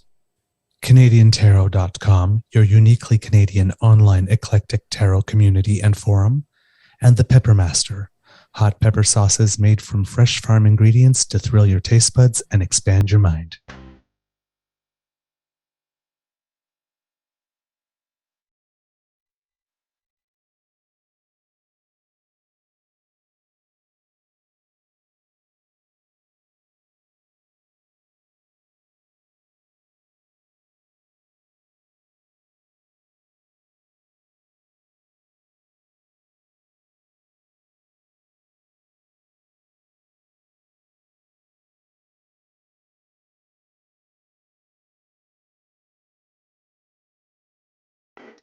All right, kits and cubs, I sent some links to Mr. Grizzly that he's going to put in the chat there so that you can access the songs Highway of Heroes by The Trues and A Pittance of Time by Terry Kelly.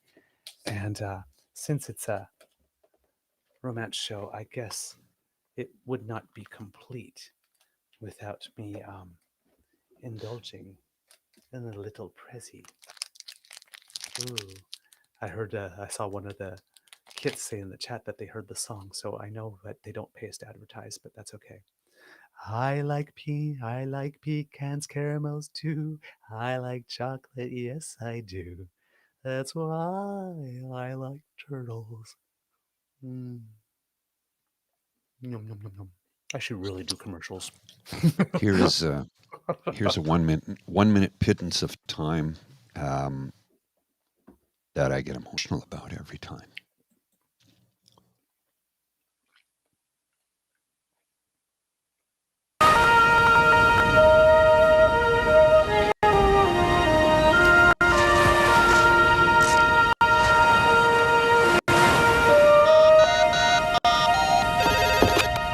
Hello? Hi, Grandpa. Mark, what a nice surprise. How's your trip? Oh, it's great. I'm in France. Ah, Paris. The girls still as lovely as I remember them? Grandpa, actually, I'm not in Paris. Where are you then? I'm in Dieppe. Wow, wow. Grandpa? I'm glad you're there. I guess I'm calling to say thanks, Grandpa. It's great of you to call. Thank you. Yep, every time. Single time it never Every fails. damn time. See ya.